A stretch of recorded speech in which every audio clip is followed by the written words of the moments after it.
Welcome to the Independent Characters, episode 186. This is Carl. This is Adon. And this is Justin. Thank you guys so much for joining us. We have a great show about exploring the cities of death. For those who don't know, Yes. Cities of Death is a set of rules that's we'll get all into it, but Door to door. it's a fantastic way to Door-to-door delivery. Yeah. fantastic way to play 40K. We think you guys are going to find this very interesting. The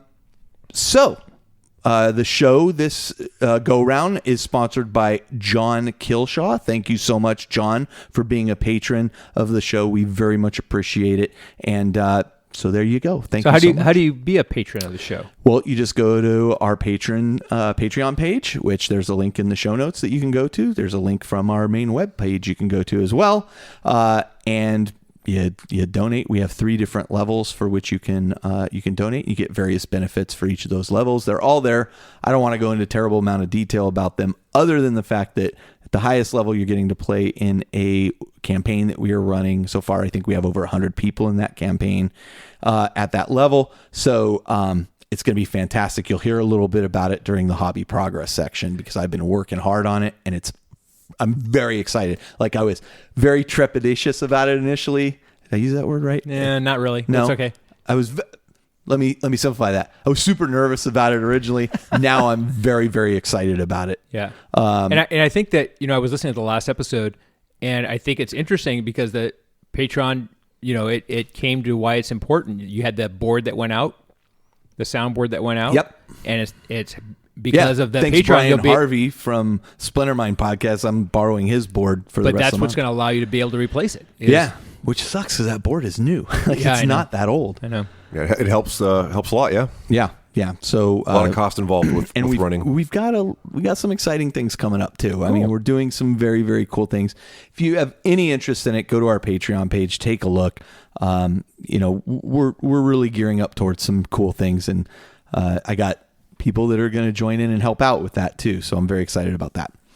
That being said, if you are a patron, if you're a Patreon member of our show, which are called patrons, and you are interested in writing a little bit of lore for the campaign coming up, I can give you just like 3 paragraphs. I can give you the criteria around a world. Oh, nice. And you can write that lore, and we'll get that put into the Sweet. the thing as well. So very cool stuff going on there. So let's kick off the show before we even go into it with our elite choice for the week. And Yes. I would like to go first if you don't mind this time. Sure. Live it. So I have 2 things here because... 2. Yeah, well... He didn't pick one historical thing It's either. my show. It's his show. Yeah, I know. But not only that, I had to mention an email I got from Matthew Murray, so this isn't technically in our group, but he had this theory after listening to... he's had it for a while, but he listened to us talk about the Chaos heroes. Yeah. Heroes, quote unquote. They're heroes. Anti-heroes. No, they're heroes. Yeah, It's fine. to me. Characters. One of those that I mentioned, this is from last episode, was Arcos the Faithless, a Alpha Legion guy responsible for the Siege of Vrax. Not Chaos. And he is definitely Chaos, but he had a very interesting take on this. So in that story, if you recall, Arcos the Faithless, at the end, the Dark Angels basically show up, they capture him and take him away, and supposedly he's in the Rock now being interrogated. Mm-hmm. And I said one of the things I like about it being Alpha Legion is maybe he's not, maybe he's escaped, maybe, whatever. Matt had... It was his stunt double. Matt had a even better explanation than that. And here was his. When the Dark Angels show up, it turns out like they're not very communicative with like the other Imperial forces. They're there for a reason to hunt down, in theory, this guy or maybe one of the Fallen or something along those lines. So they show up. They're kind of at the spaceport area for a while. They capture, in theory, Arcos and take him away, but they kind of just take off. Like they ignore orders and just vanish and take off. Arcos, the Faithless, runs the band The Faithless, which is known for impersonating Space Marine forces. Oh. It could have just been the Faithless picking him up Nice. and taking off. And I was like, that is an awesome theory. So I ran it by Forge World. and since they were Dark Angels, yeah, they're Chaos. They're Chaos anyway. Just like the Alpha Legion. So, you got me. You Okay. walked right in that corner. I did. But so I ran it by some people at Forge World who knew the person who wrote the Siege of Vrax stuff, and they said, that's a great theory. Don't think Warwick Kinraid would have actually thought that deeply about it. I personally think it's the best theory I've ever heard, and I like it. I'm on board. I think it's awesome. I think that is amazing. So should write some fiction to support it. That blew my mind.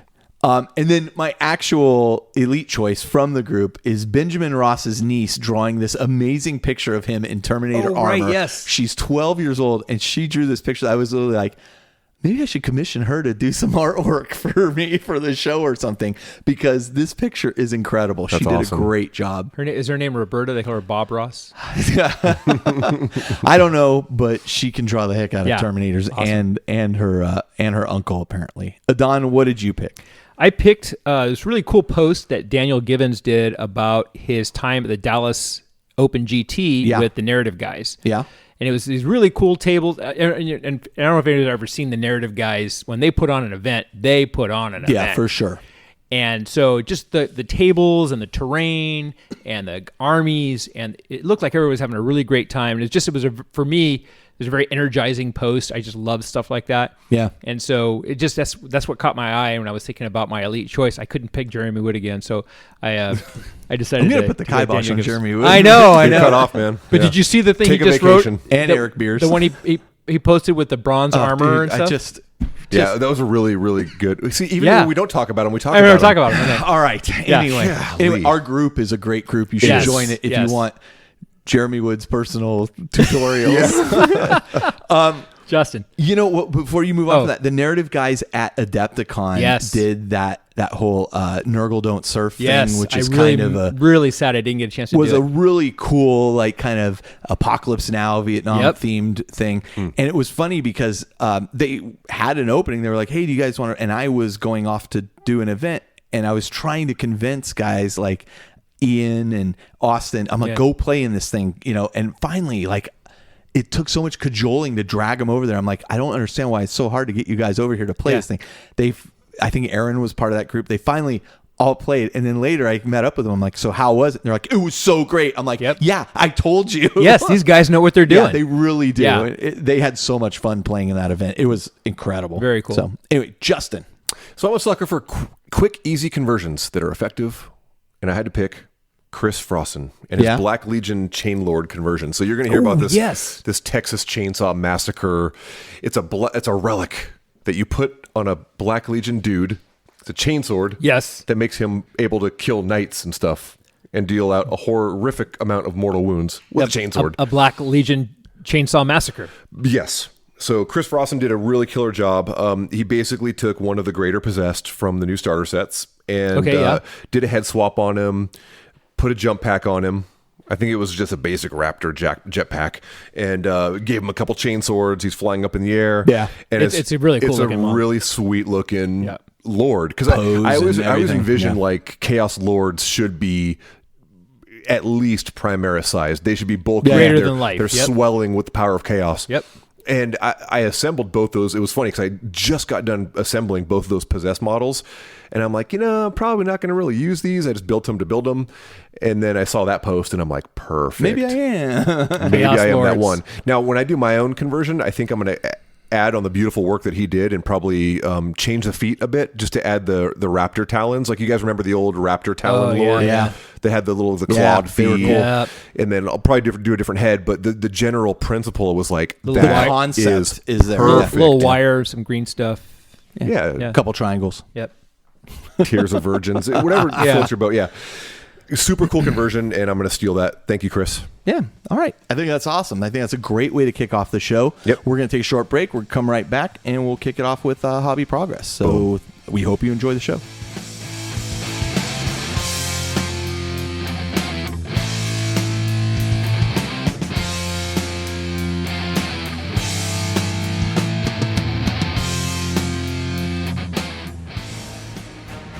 Wargamma.com, where you can get resin terrain, craters, lakes, lava pools, and objectives, figure bases for all types of models, character models including Battlewolf war mounts and spawn seeds, linked barricades.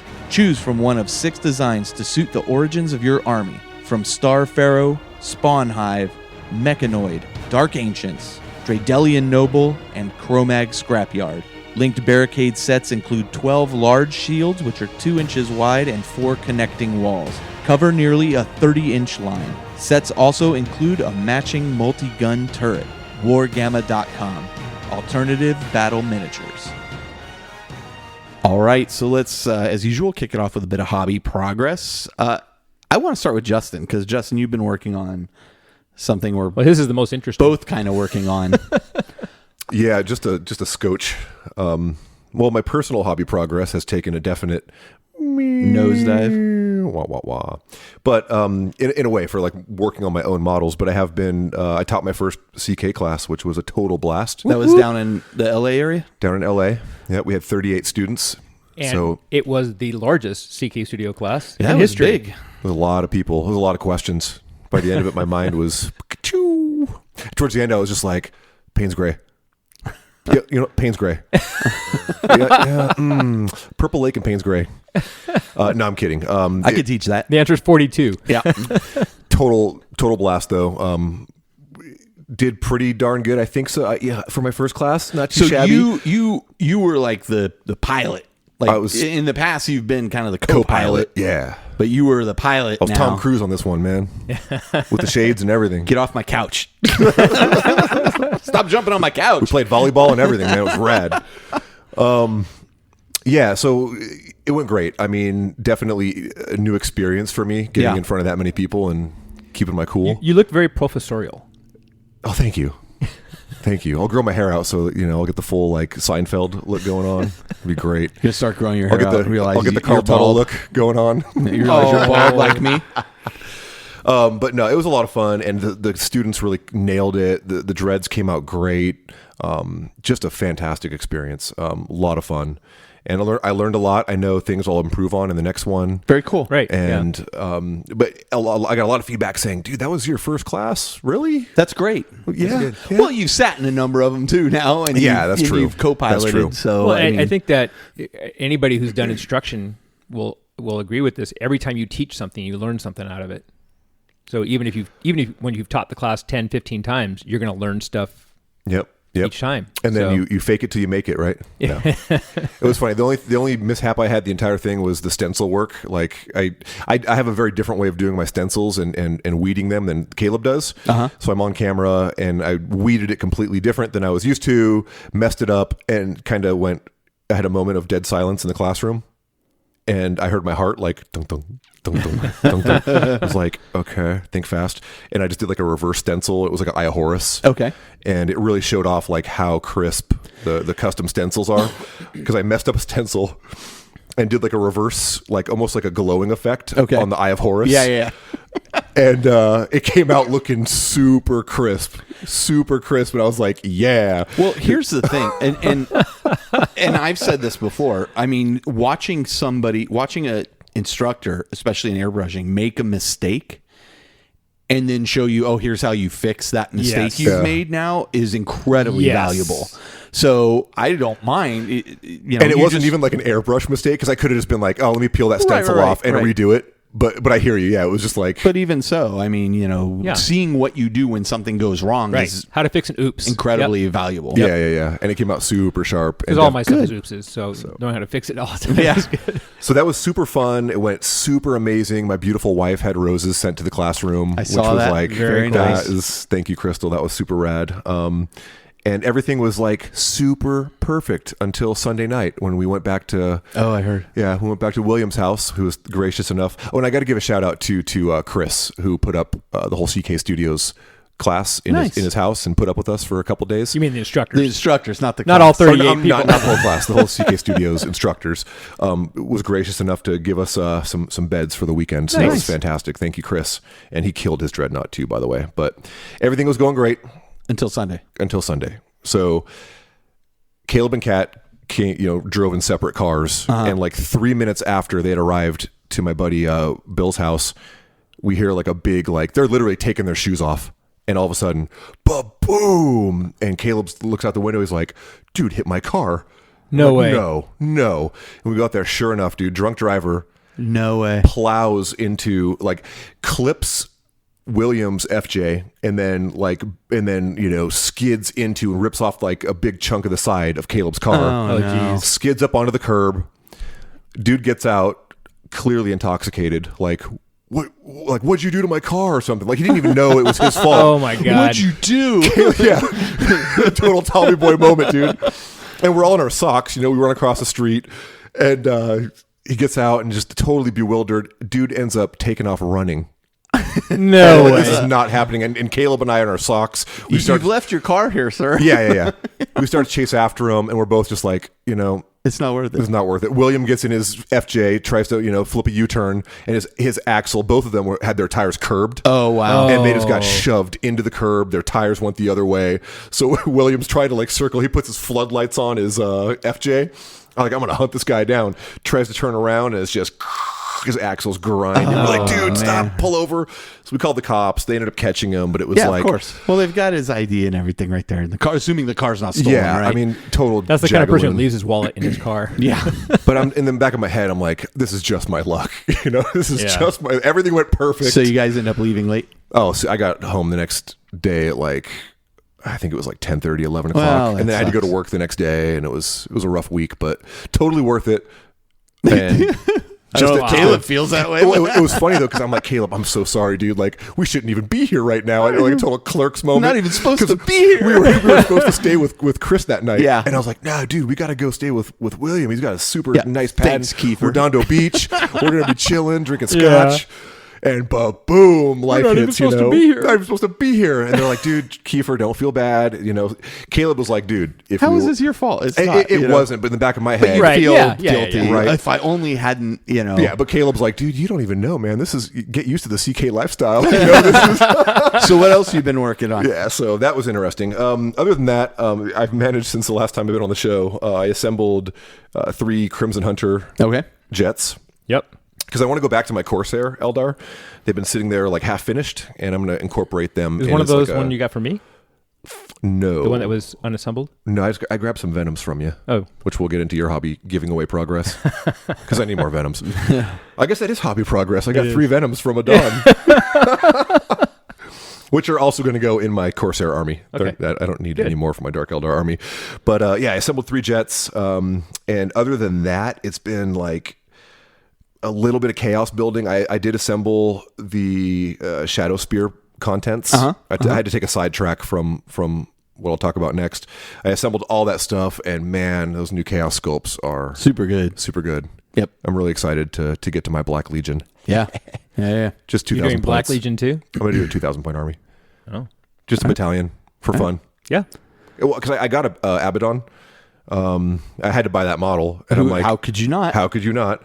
So I got him, and then I went halves with a friend, so I picked up the Shadow Spear, and then I got Harkon because that model's awesome, and then I picked up the Spear of Vigilus and the new Chaos book, and I'm sitting there at night.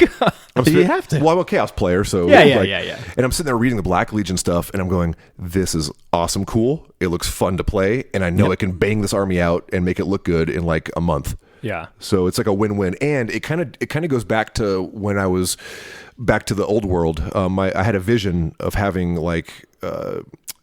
Archaon, a small undivided force of Archaon, and then I would add warbands of all 4 gods to that. That's my plan. And so I got to thinking, I'm justifying in my with head, the Slaneshi demons coming out.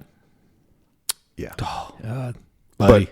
So good. That Keeper of Secrets is so cool looking. He's cool. I'm sorry. It's the cool. Kiefer of Secrets. It is a Kiefer of Secrets. Which honestly, that'll probably be because my computer exploded. My hard drive crashed. Oh, great. Yeah, so Kiefer of Secrets YouTube channel's been delayed, but when I do that, that'll be the first model. Yeah, you got to do it. Yeah, you got to do it. The first model, yeah.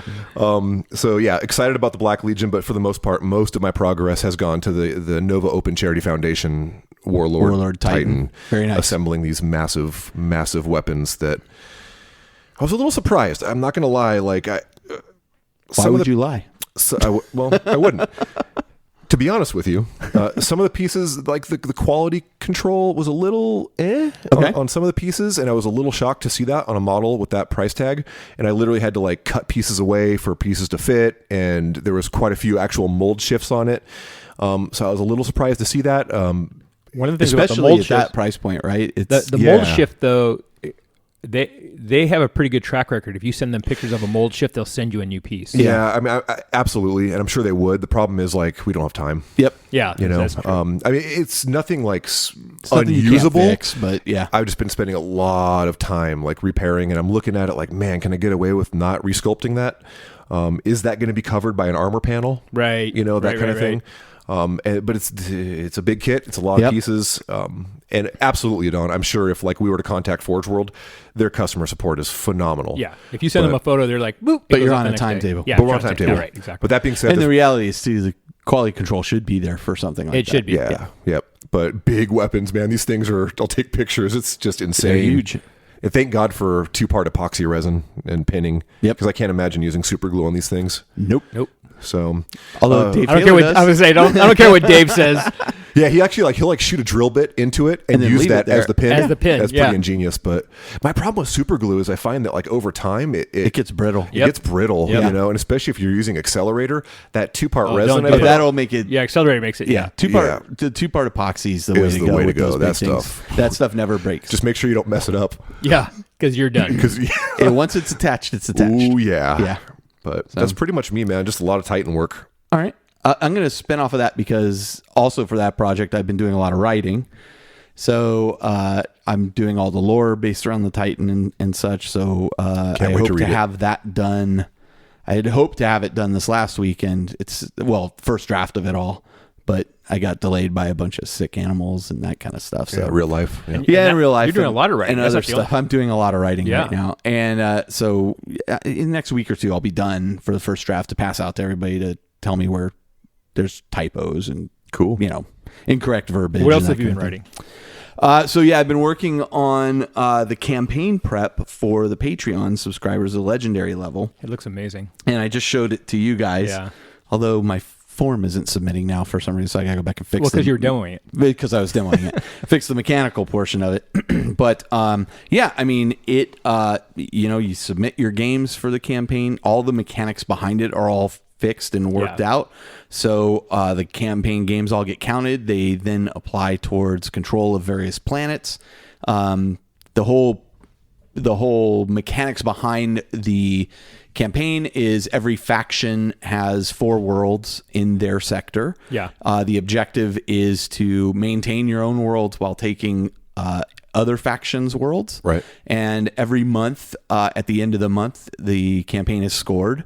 So taking other worlds is worth more points than maintaining your own worlds. Right. It's better to be offensive than defensive. You have 4 different levels of planet. So you have like an outpost, you have I think what I call resource world, you have a sanctified world, which is like something that's super important to you, Right. and then you have your fortress world, which is your most important and most Right. valuable. If you own one of these worlds that you take from another faction, you then score points, and you score less points for holding your own world, but you still have to maintain them. People taking them from you will cost you dearly. But also, it's easier to recapture your home planets than, like, you get more points in those games than you do. There's going to be over 100 people in the campaign, so it's not something I could manually manage. So everything is automated now. That's very cool. And Can you set the system to like ping you when you see like 50 results from the same person?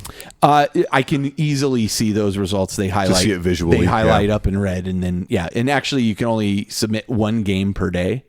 And that's to prevent people from like doing a run at the end where they're like, oh, well, I completed 10 games. And it's like, okay, well, really, Right. you either held on to them or you're cheating. Now, the reality is most of the people playing in this are patrons. There are, most dedicated listeners. They're not interested in cheating. They're very excited about the campaign. Yeah. They just want to play in something. Right. But We're not talking about 14-year-olds at a DW store. but where it really There's always that guy. where it really works is you alone are not going to be able to take over other planets. Like, you have to group with other members of your faction and plan and say, let's take this world, everybody fight on this world, then we'll move on to the next world. You can see in basically real time, we are losing control of our own area. We need to fight in our own area Sure. to offset that. Strategery. Yeah. There was a really cool global campaign that Privateer Press did that was had a very similar vibe to that, where each of the factions had their own areas, and you got more points for taking other areas than holding them. It had some very similar kinds of mechanics. Yep. One of the things that was a problem in some of these things was you kind of get the runaway factor, kind of like you do in Mordheim and stuff. Yep. And so managing that is going to be interesting. Well, so then the other factor that I haven't talked about yet is there's also the concept of like events occurring. Yeah. And then I can shift things to There you create other. I have a few ideas on things that will screw up the best laid plans of everybody, or suddenly planets are not worth as much as you thought they were for this next round, or those kinds of things will change. And that's easy for me to change on the fly too. Yep. So a certain resource is discovered on a planet, all of a sudden that one becomes really valuable. maybe I add suddenly a new planet's discovered, and by the way, this one is worth X amount of points. Everybody will gun for it. That's awesome. So lots of stuff like that. I'll be honest. When I launched the Patreon, I said, okay, I'll do this campaign thing, and I kind of had an idea of how it would work, and I was still kind of dreading it because I'm like, oh boy, what if I committed too much here? But as I have progressed through like the mechanics of how this all works, and not only that, like to get to one of the things I was concerned about is, well, the form that you fill out to say you've completed a game, how do I make sure that just patrons of the right level can get to that? Well, I figured out how the API works and all that stuff. So, okay, I got all that working. So now only patrons of the correct level can submit and it checks every time. So even if you up your level, now you can participate. If you lower your level, you can step out for a while, whatever you want to do. Right. And so how long is this campaign going to go on for? 1 year. 1 year. Yep. 12 rounds. Every month the totals get totaled out. So very cool. So yeah, I mean, now I'm actually very, very excited. Like I almost want to launch it early, but it's not ready. I want to do a lot more. I got some good feedback from some friends I've shared. And you don't stuff have with. to play against another Patreon. Nope. It's just a game you played with somebody. Yep. Yeah. And if you play against a Patreon, you both log your games, so we can track that information. But if you don't, it doesn't matter. Do you know that kind of brings up the question? Do you know kind of where people are? In terms of the people who are at that level, you know where they live? Oh, no. You don't have like a map? Doesn't matter. I know, but you don't have a map. No, I'm not going to organize any of that. I don't know. It would be cool if somebody on that level, somebody in the campaign Discord, if they wanted to set up like a Google pin map. Yeah, for sure. I mean, they could set that up. They could set up their own faction, Facebook groups or whatever they want to do to plan Discord channels or whatever. Yeah. I mean, so honestly, it's going to be a lot of fun. And the other thing I really like about it is this is the campaign that I'm going to play in games here. So like anybody who's playing here, we just log our games. Yep. And we've always said we wanted our listeners to be part of our gaming group. Here you go. They're literally part of our gaming group because we are playing in the same campaign. If I go play an open game at Adepticon, we can play some games for a campaign and stuff. But pretty cool. Yeah, there's a lot of people playing in it though, so it's going to take some serious effort to shift the factions of these planets. So I'll jump in. I'll throw some action in there. And you don't have to worry about balancing the factions. It doesn't matter. Doesn't matter. I mean, realistically, like if we have fewer Tyranid players, there's nothing I can really do to control that. Get more Tyranid players. I don't know. Okay. I mean, so you can also fight on those planets. Like if we just have a couple Tyranid players, they're gonna really focus on defending their planets. There's nothing I can really do to help them out there. Yeah. So, or maybe they decide to switch to a different faction or whatever, and then the Tyranid planets kind of there's an idea for starting a new army.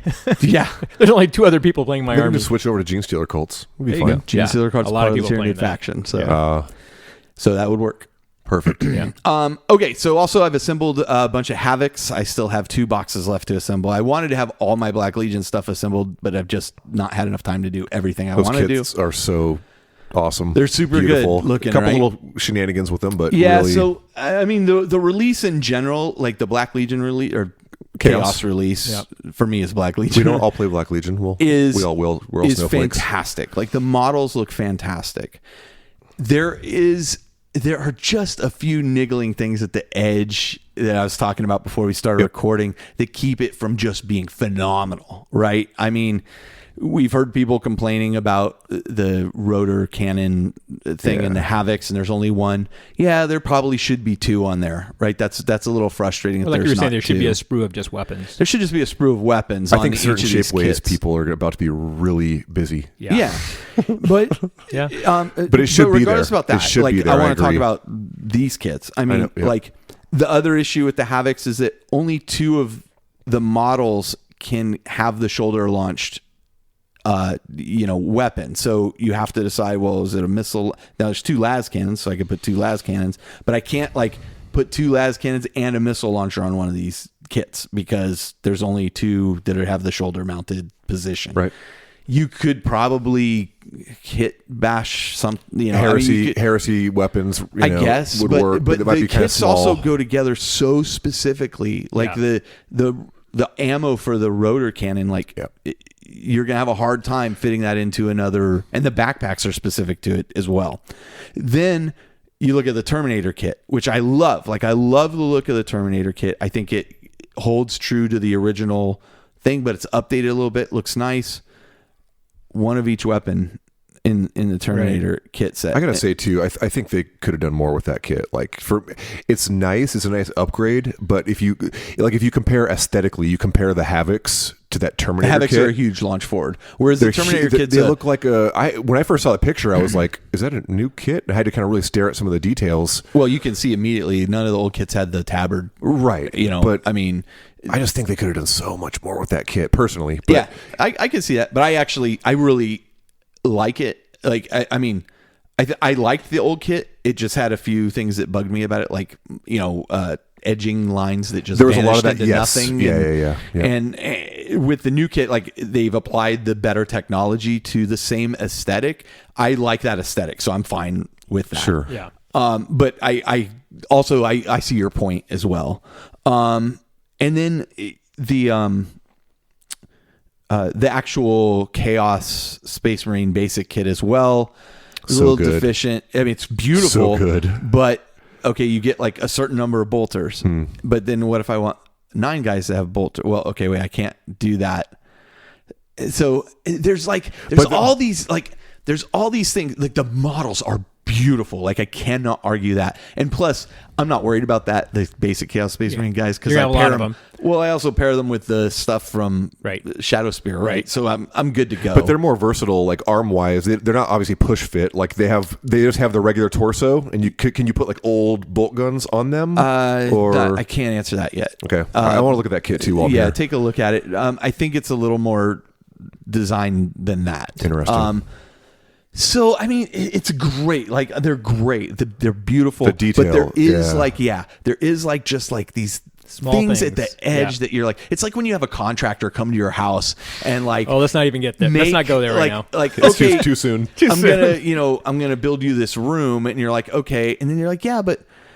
You built the room, but like the crown molding doesn't line up perfectly. Yeah, my outlets are crooked. You ruined the hose on my dryer. The outlets are crooked. It's like, well, but why didn't you put an outlet by where the head of the bed is clearly going to go? Right, it's like, And I've seen a lot of people. It's all fixable, but it's like, why? A lot of the talking heads are like just cursing G-Dub for this, and it's not worth getting that upset about. Well, saying it's a cash grab, and I don't think it's that. I think it's just that, man, they're just firing on all cylinders, and they're doing so much that there's going to be little things that slip through the cracks. I don't think there's Games Workshop sitting in a boardroom going, if we only put in 8 bolters, they have to buy an extra kit. Buy 8 of these kits for the chain axes. No, I think it's just and we'll make the rotor cannon super good, so they have to buy it. I will tell you right now, that is not how it works. Like. People who say that are giving way too much credit to GW, the left hand and the right hand. I don't think it's anything like that. It's not, but it is short-sighted. Exactly. On the development team side, like it just doesn't. Again, look. They're amazing. Unfortunately, I'm in a position where it's like, okay, I'll buy 4 of these Havoc kits, and I can or you could go on eBay and buy one of those cannons for like $30. For as much, it's half the cost of the kit. Half the cost of the kit. The kits are freaking amazing. I'm gonna use these guys. Sure. I'm not terribly concerned about it, but I can understand why people are a little frustrated. You also got that Lord Discordant. Change the tune. So good. The only thing I haven't gone back and bought is like that new dude with the axe and the I want to buy him so I can convert him into Fabius Bile. Oh yeah, that might work pretty. And good. I saw somebody online to convert him into a space wolf, like Rune Priest. I could see that as well. Really well too. I could see that as well. I just haven't. I have to finish assembling this stuff. I have no. I've also spent time making a list that I'm like, okay, I'm gonna paint to this list. Right. Because otherwise I've got so much stuff I'll never get done. I need to focus on like paint to this list and then go branch off from there. And then start adding to it. Right. So that's the objective right now. So I've got the list down. You pick up Harkon as well? Oh, you picked him up a while ago. Came in the Shadow Spirit. Rock the Raptor wing, dude. That thing is so good. I got a whole bunch of Raptors in there, dude. I'm gonna buy me some Warp Talons soon too. I got Warp Raptors and Warp Talons. And an extra box of them floating Ignoring around. Overwatch with a +2 charge coming down. Yeah, yes, please. I know. Looks pretty Hello, good. Tao. How are you today? Yeah. Oh, I'm sorry. Your friend can't shoot either. Let's see. I've read The Solar War by John French. So the first novel of the Siege of Terra. Yep. Won't give any spoilers here. Don't worry. If you do, I'll give you endgame spoilers. And then... Yeah. Well, listen. I'm telling you, I don't understand what people's needing drive is to spoil movies. I don't care what you thought of the movie. It's not even the weekend, and people are like, "Well, this is what I think." I don't care. Just shut up. Just shut up and give everybody a chance to see it. For God's sakes. See, it makes me glad that at least Game of Thrones is on at pretty much the same time. But you have to watch it. You have to. I can't go in the office the next day and not have watched it. Right. No. I'm just. I had to stay up until 1 a.m. because we had other stuff we were doing. I was like, if I don't watch this, it's going to get ruined by the time I go to work. I made the threat of unfriending people if they spoil this stuff, and I'm not even joking because I'm just like, you know what? Have a little bit of common courtesy, for God's sakes. Yep. Anyway, geez, man. I'm really upset that something got spoiled for me. So I've already seen it twice. So anyway, Adon, will you stop spoiling things I'm for not Carl? Spoiling it's things. It's not Adon. Adon would never do that. He's too nice. The other thing I started doing, based on stuff you talked about, Justin, was the Super Sculpey. I saw that. I saw that. Shell and I were. Did you put it on a tile like James Wapple? No, I didn't need to put it on a tile because Shell has a bunch of this Pampered Chef stuff. Oh yeah. And what she has are these stone cookware things. So she has like a flat stone piece of those cookware. are great. So for the listeners, do you want to kind of explain that process? Because I'm sure there's a lot of people that are like, what the hell are you guys talking about? You've talked about it before, and that's why I tried it. But basically, I have one of these rollers from Green Stuff Industries. Yep. Green Stuff Industries. Couldn't remember the name of the company. And I bought it along... Green Stuff World. I think it's Green Stuff World. Okay. Yeah. Green Stuff Industries is the one who makes the tentacles. It's greenstuffworld.com. Right. Anyway. Yeah. It's a roller that has a pattern in it, and the one I bought is like the Chaos Runic one or whatever it's called. And so Super Sculpey is this material that you've told me about, Justin. And I found out about it from Brian. It's basically clay, right? Yep. That you mold with your hands, and then we use a rolling pin to flatten it out. And then I use this Green Stuff World rolling pin to then roll over that and make the impression of these symbols on it. What did you use as lubricant to avoid it sticking? I didn't use a lubricant. I should though, because it helps a lot. Yeah. What do you use? I usually just use like a little vegetable oil. Okay. Or any kind of like cooking olive oil. Okay, that's good to know because we were having that problem where it was sticking, but we would just carefully peel it off. But it would have been nicer. That explains it. I was using massage oil; it didn't work as well. KY works too. You just got to make sure to really rinse that down. Okay.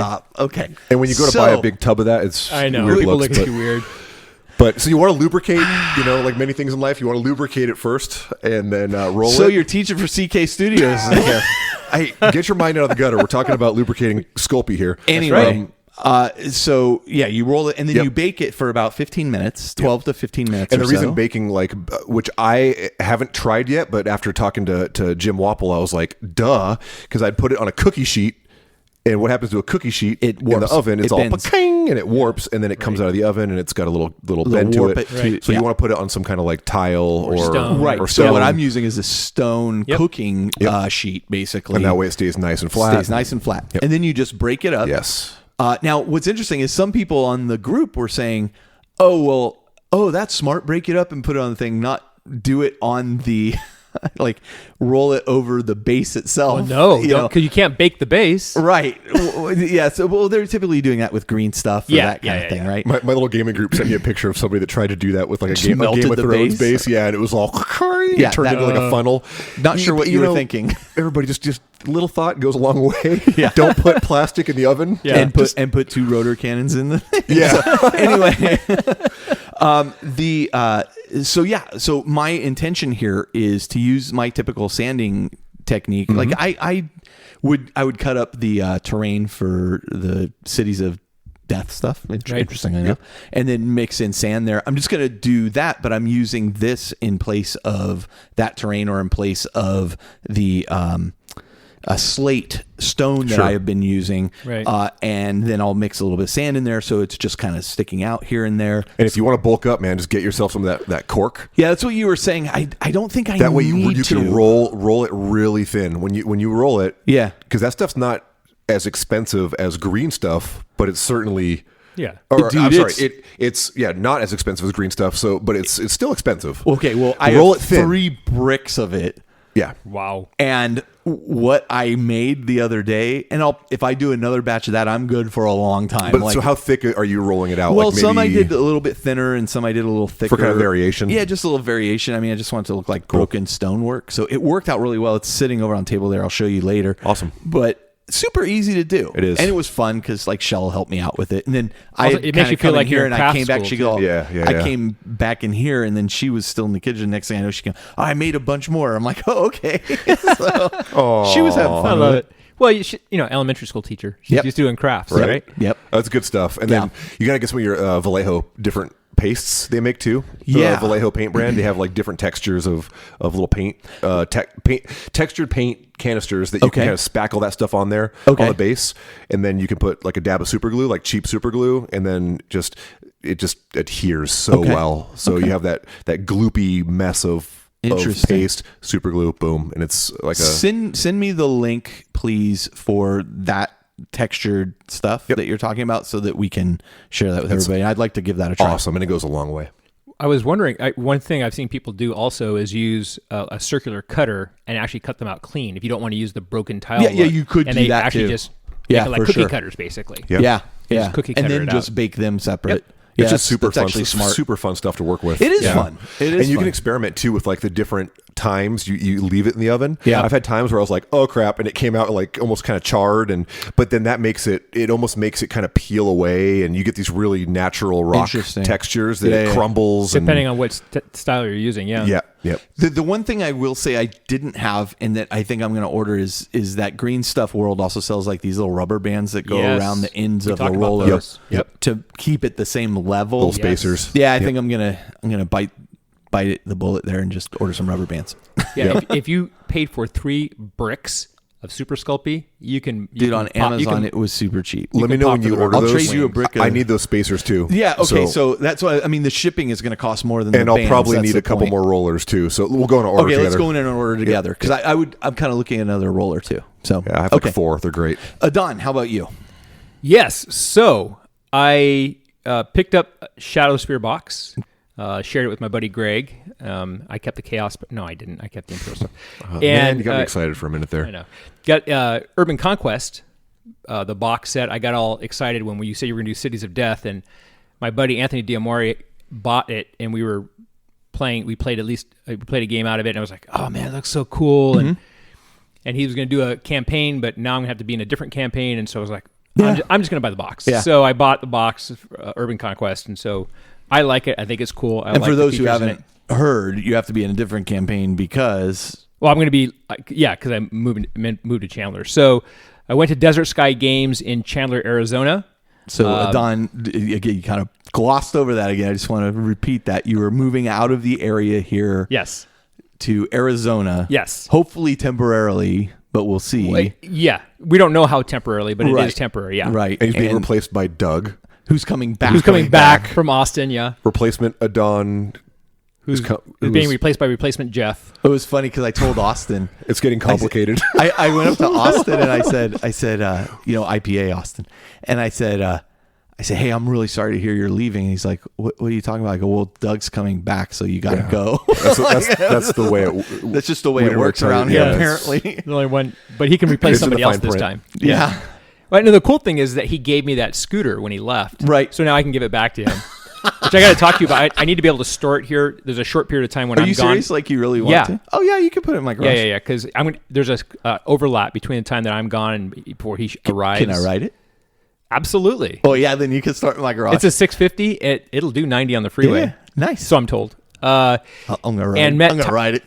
I met Tyler Lee and some of the other 40K guys at Desert Sky Games. Episode 187 of the Infinite Characters. We're sorry Carl's passed away. He was riding a scooter. Yeah. I used to ride a motorcycle. Yeah. Back in the 80s. A Katana 750. In the 80s, for God's sakes, dude. Hey, the 90s. I rode a motorcycle in the 80s. What's wrong with that? No, it was in 2000. It was early 2000s because I had it when I met Shell. Fair enough. Yeah. I sold it to a guy and he immediately destroyed it. I said, we should dodge that bullet. He's now Doom Rider. He is a Doom Rider. He is Doom Rider. Doom of the motorcycle. Tyler was really cool. He picked up the Lena Stormspire miniature for me from the Games Workshop opening celebration because they opened a Games Workshop store in Chandler, Arizona, 14 minutes from my new house. Nice. I just remembered. So cool. That's that new female Stormcast. It's a little derpy. Yeah. Oh, it's awesome. Is it? Okay. I just remembered I haven't mailed something out yet that I owe. Looks really good. I listened to the Martyred Lady. Okay. The Black Library audio drama. Yep. It has Celestine and Greyfax and a custode whose name I can't remember, and they're kind of adventure in that. Cool. Story. I've seen a lot of people talking about it. Overall, I really liked it. For me, I really liked the adaptation of the voices and how they portrayed them. The two female leads sometimes were a little too close. There was a couple, and maybe it's because I was working in the yard or something. I couldn't always tell when it was supposed to be Greyfax and when it was supposed to be Celestine, even though it was two different actresses. When Celestine spoke, it wasn't from the gods. Like there was a couple times where it was, though. I mean, that was kind of cool. How long is this thing? Well, I mean, it's not like 14 hours. This is no. It was an hour and a half. Something like that. 2 okay. hours. So it's a short audio. It's an audio drama. It's an audio drama. Okay. And but I liked it.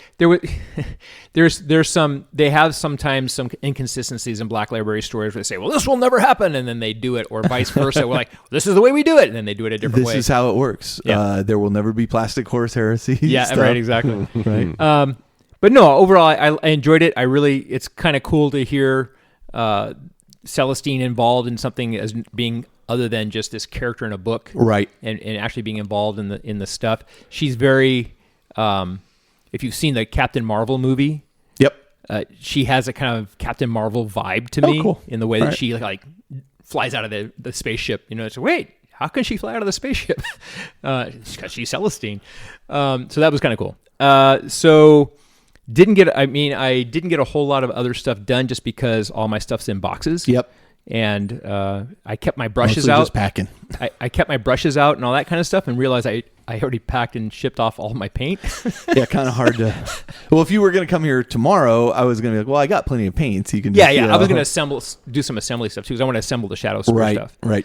Yeah, but yeah. So tomorrow, actually, because Kim's already working in Arizona, so she's flying back. Right. In the morning, she was able to get the day off, and she's going to fly back, and we're going to finish up. So you're not coming over tomorrow. So, but one of the other things that about this is you can fly on Southwest free. Yes. So we'll see you quite often. Yeah. Yeah. I mean, it's actually, you were saying, I think it takes less time to fly here than it does to drive from here. The flight from Phoenix Airport to San Jose Airport is less time than what it took me today to drive. Yeah. From my office to here. You still got to get into the airport waiting for the thing. But it's doable. Yeah, it's a doable. day trip.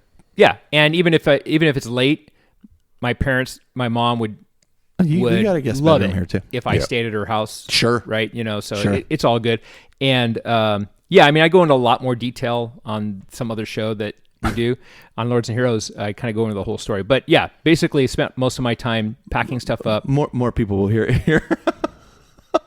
Thanks. Thank you for that. I'm just trying to tell you, our listeners are going to be very interested in where's it done? What does this mean? And Chandler, Arizona.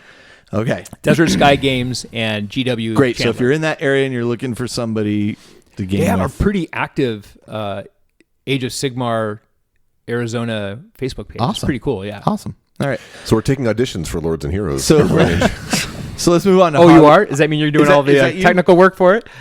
By we, I meant you. Okay. So is that you? Yes. Okay.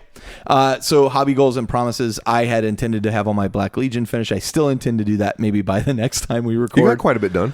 I got a bit done, not enough. And I need to finish the Titan lore and get that draft out. Yep. So those are my two in reverse order. Actually, the Titan lore has to come first, then the assembly. Adon, how about you? Oh, well, there you go. Yeah, set up the new house. That's my goal. I have the end game table is in the room that it's going to be living in. Yeah, but it's not assembled yet. So I want to get that all set up, and it's kind of cool. Make some friends. Yeah. Right. Put together a new gaming group. I got this Urban Conquest kit. So hey, Tyler, if you want to help run an Urban Conquest campaign, there you go. I have the kit. Priorities, man. Get the hobby zone set up first, then your TV, then your fridge, maybe, I guess, and then your bed.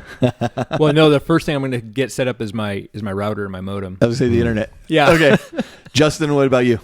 Warlord. Yep, that is going to be all consuming. Yeah. So I'm going on vacation for like a week, and then when I get back, it's just going to be plowing into that. Gee, where are you going on vacation? I'm going to Hawaii. Yeah, you are. For the first time, I'm excited. Oh, it's a well-deserved vacation. I will be interested to talk to you when you get back.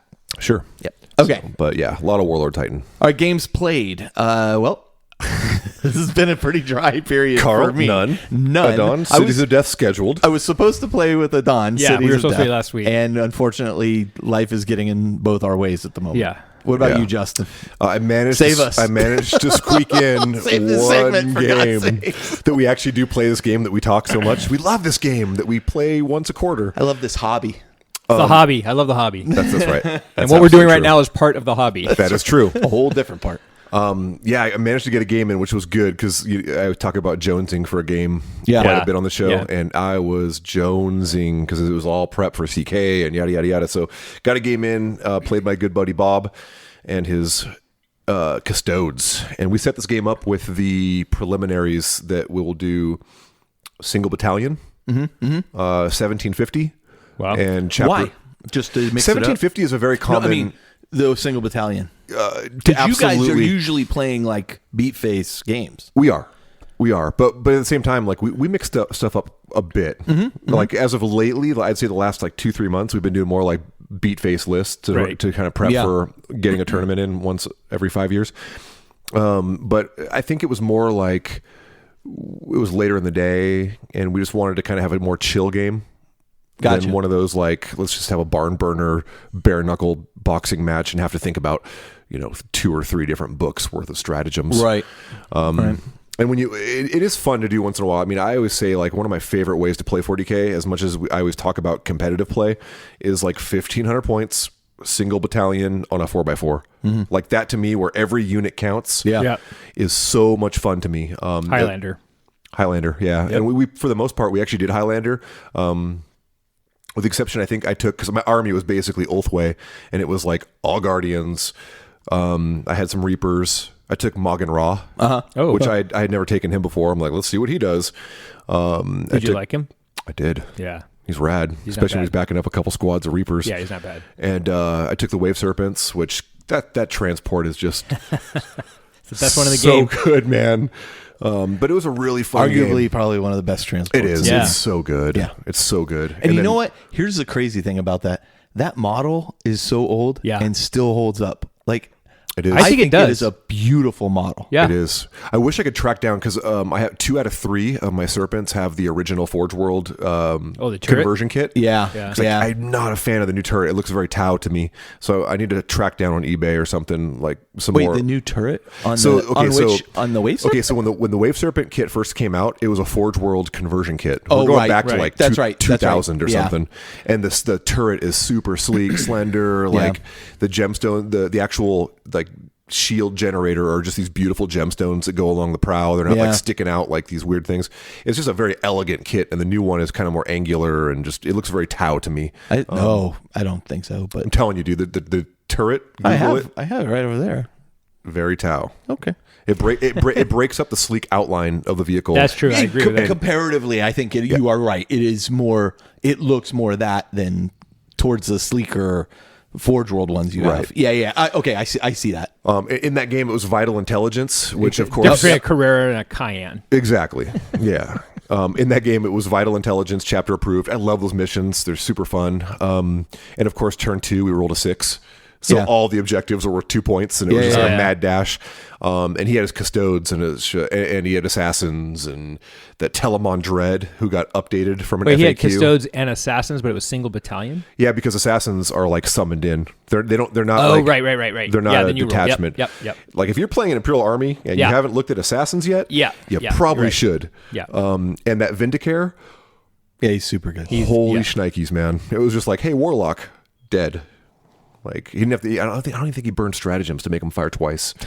But a really fun game, really bloody. It just turned out like I had so many Guardians and the Dooms and the Guides and the Jinx and the yada yada. Like all that shuriken firepower. Yeah, it just blended things, and it made for like the first couple game turns were a little tense, but just the overwhelming firepower was just, it was too much, So you were playing the Vital Intelligence, which is one of the chapter approved 2018 missions, right? That's right. Yeah. Have you played yet that one where the objectives in the center and everything within 12 inches of it doesn't get involved? No, I haven't. And I'm telling you, dude. I'll try it, yeah. Super crazy. Like it's Well, it depends super on the fun. army you play, right? It's super fun because, it'll mess my armies up for sure. But that doesn't really come into account until like the later because you're kind rounds, of skirting around that bubble. Because there's this cool thing where it's like you the player that has I'm probably messing up because I'm not looking at it right now, but I think it's the most models.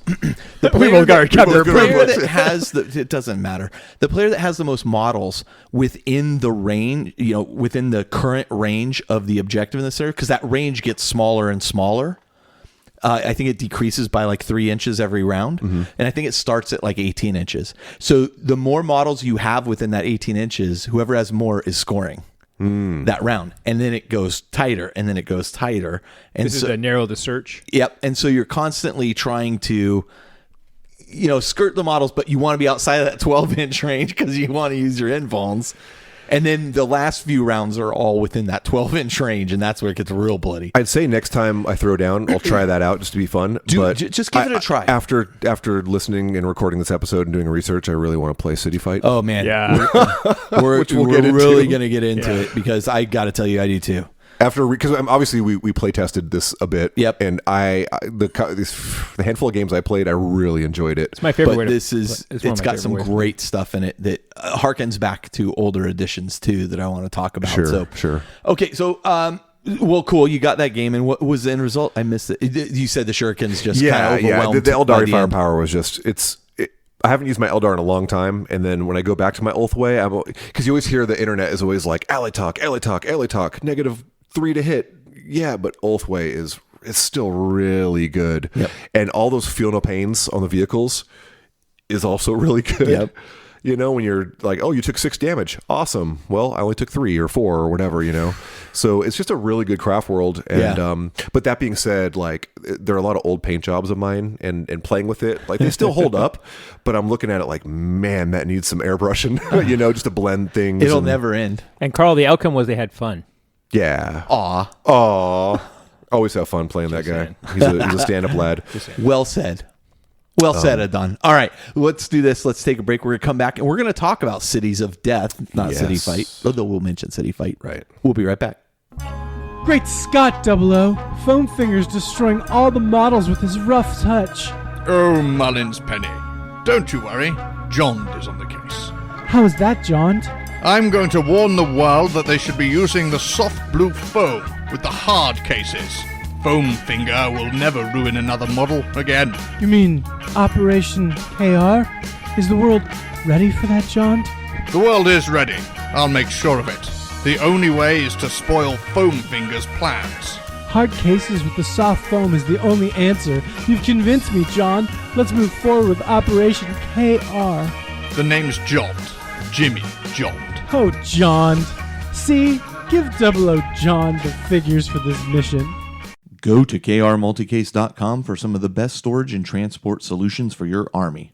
Match almost limitless combinations of cases and trays in the KR transport system to suit your personal requirements. Reasonably priced, KR allows you to transport your minis safely to and from the tabletop, no matter where that battlefield is. Hard on the outside, soft in the middle. KR Cases is where John always gets his folk. KR Hard Cases for soft blue folk.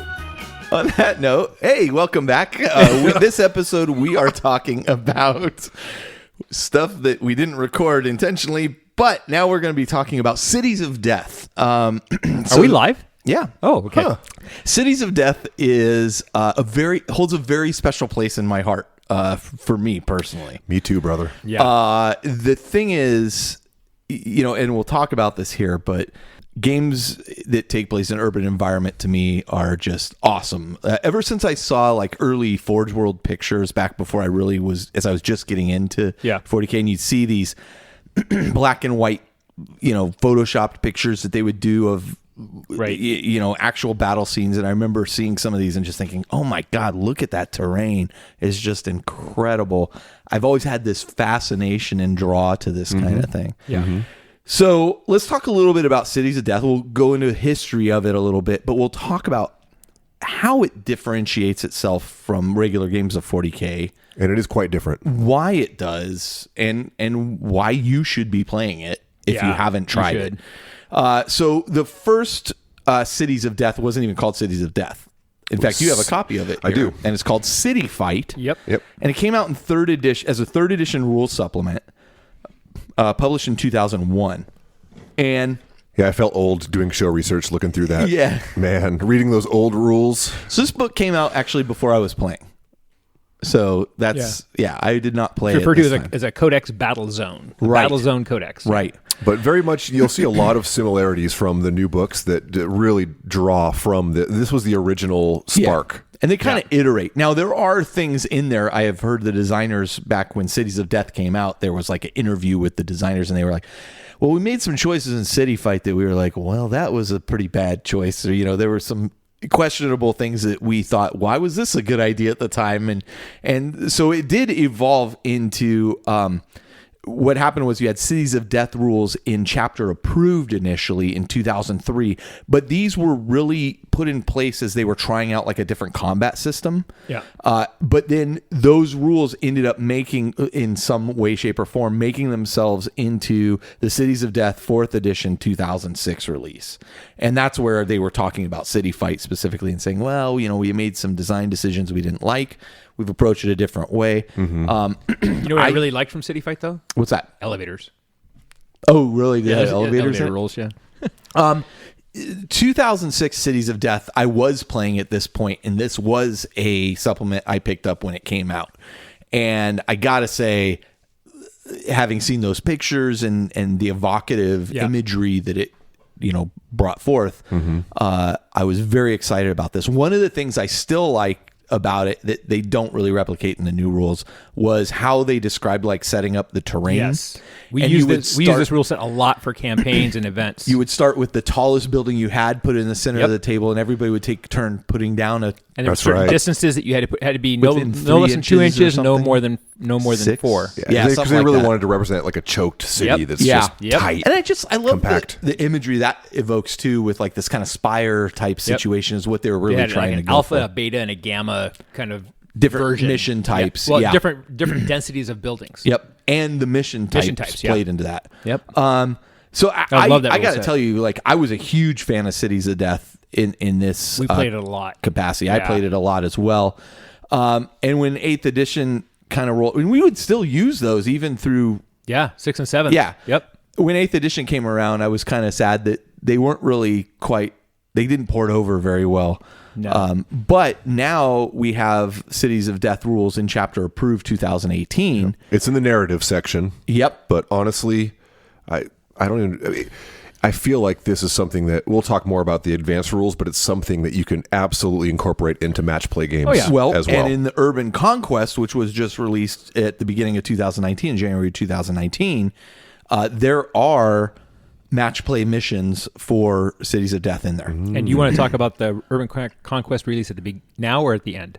Oh, we'll get to that. Okay. But you could touch on it right now if you'd like. I'm just going to say that, the book itself. I think I really like the book itself. I like the way they organize it. They basically cut and paste the chapter approved stuff, pictures and all, into this book. There's a few variations, well, but not and they a lot. added a bunch of other stuff. Yeah. And they added a bunch of other stuff, but you can't buy the book by itself. Right. And that's one thing. I wish that you could buy the book digitally separately, but you can't. And yeah, I can see that for sure. One of the reasons you can't is because it also has the whole campaign system in that book, which you need the supplemental stuff that comes with it to really use the but cards. I would it would be nice to at least be able to buy the rule set digitally. Agreed. Because they say right out you're going to be sharing the resources, right, with your gaming group, but there's only one set of rules, right? And so yes, you can you can make Xeroxes of the missions and the quick reference guide in the back of the book, which is awesome. Yeah. I love it. It's a 2-page spread, and you could pass that out to people who are playing in the campaign. But it would be nice to be able to just the rules. Everybody part. have a copy. Yeah. Yeah. Well, maybe they'll do that. You never know. I mean, to make that digitally available. Well, I mean, it's like the Warhammer Underworld's war bands. They come out with the war bands with the cards and everything, and then several months later they'll release just the models by themselves, right? Because they have profiles to playing them in Age of Sigmar, right? So maybe they will release the book separate, kind of like what they did with Necromunda. Yeah. That would be great. I do think it is probably one of my favorite ways to play 40K, like hands down. Yep. What's interesting is there was there was that point where they were trying to sell a bunch of tanks, and they came out with a tank Spearhead, and everybody kind of poo-pooed Spearhead. They were like, "Oh, this is just fun. It is super fun." Yes. Like it was. I'm telling you, that was the first time I met you, dude. When we came over and you were playing Lars. I was playing Lars, and we had so much freaking fun playing that game. It was ridiculous. Yep. Even though it's almost like it's fun playing 40K in different ways. Yeah. Isn't that weird? That's what I like about this game is there's like so many different ways you could play it. And now we know Apocalypse is coming out, and that's going to be a whole different system. I cannot wait for that. Right? I mean, it looks like it's 40K scaled epic. Like you have. It does. Well, it was interesting during the preview at Adepticon. As they got to the end of it, they were like, so now there's 3 ways to play. Right? You have Kill Team, you have Games of Warhammer 40K, and you have Apocalypse. So that's how they're envisioning it, that there are these different scales that you play at. Right. So Apocalypse is not going to just be 40K rules. There's some variation. I mean, they're promoting that as you can finish an APOC game in an evening. Yeah.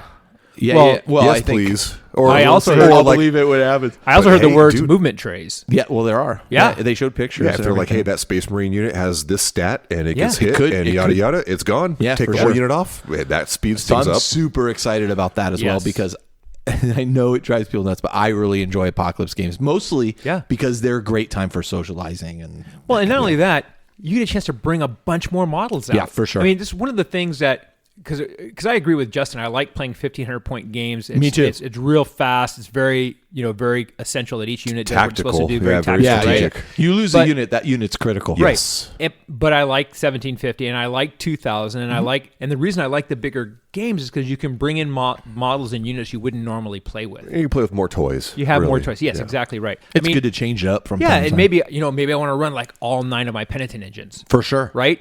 And just would be cool to have a big game where you could actually do that. Yeah. But to be clear, you're not going to buy any of the new ones when they come out, right?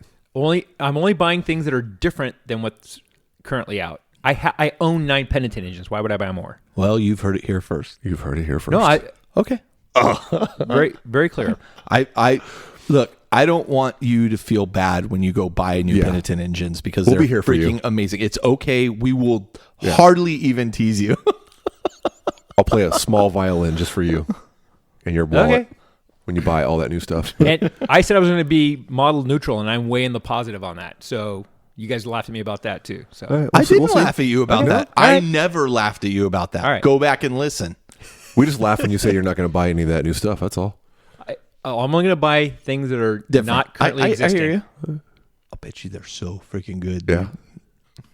I'm just telling. Yeah, we know. It's fine. They're going to be so beautiful. So anyway, urban warfare. So let's talk about this. So why is this different than normal 40K? I mean, aside from the rules, and we'll talk about the rules in a bit, but I think, as I mentioned, one of the things that appeals to me is this kind of tight urban combat where maybe you can't bring all these things to bear. Right? Land raiders can't fit down certain streets, or, flyers are maybe less effective because they don't have the room to maneuver around. Right. I think absolutely. I think what appeals to me most is I think back to some of my favorite movies, like Saving Private Ryan and, all these World War II movies where they're like just fighting building to building. Yeah. Setting claymores, knife fights. Hell, like just Wonder Woman when they go into the village from after No Man's Land.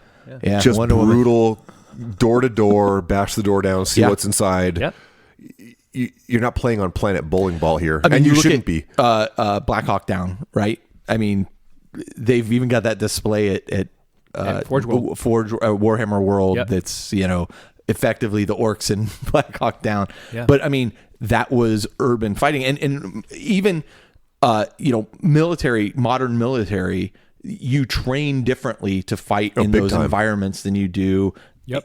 Because it is a different style of fighting, and I think that there are things you have to consider and things you don't have to consider when you're out in the jungle or in the woods or whatever.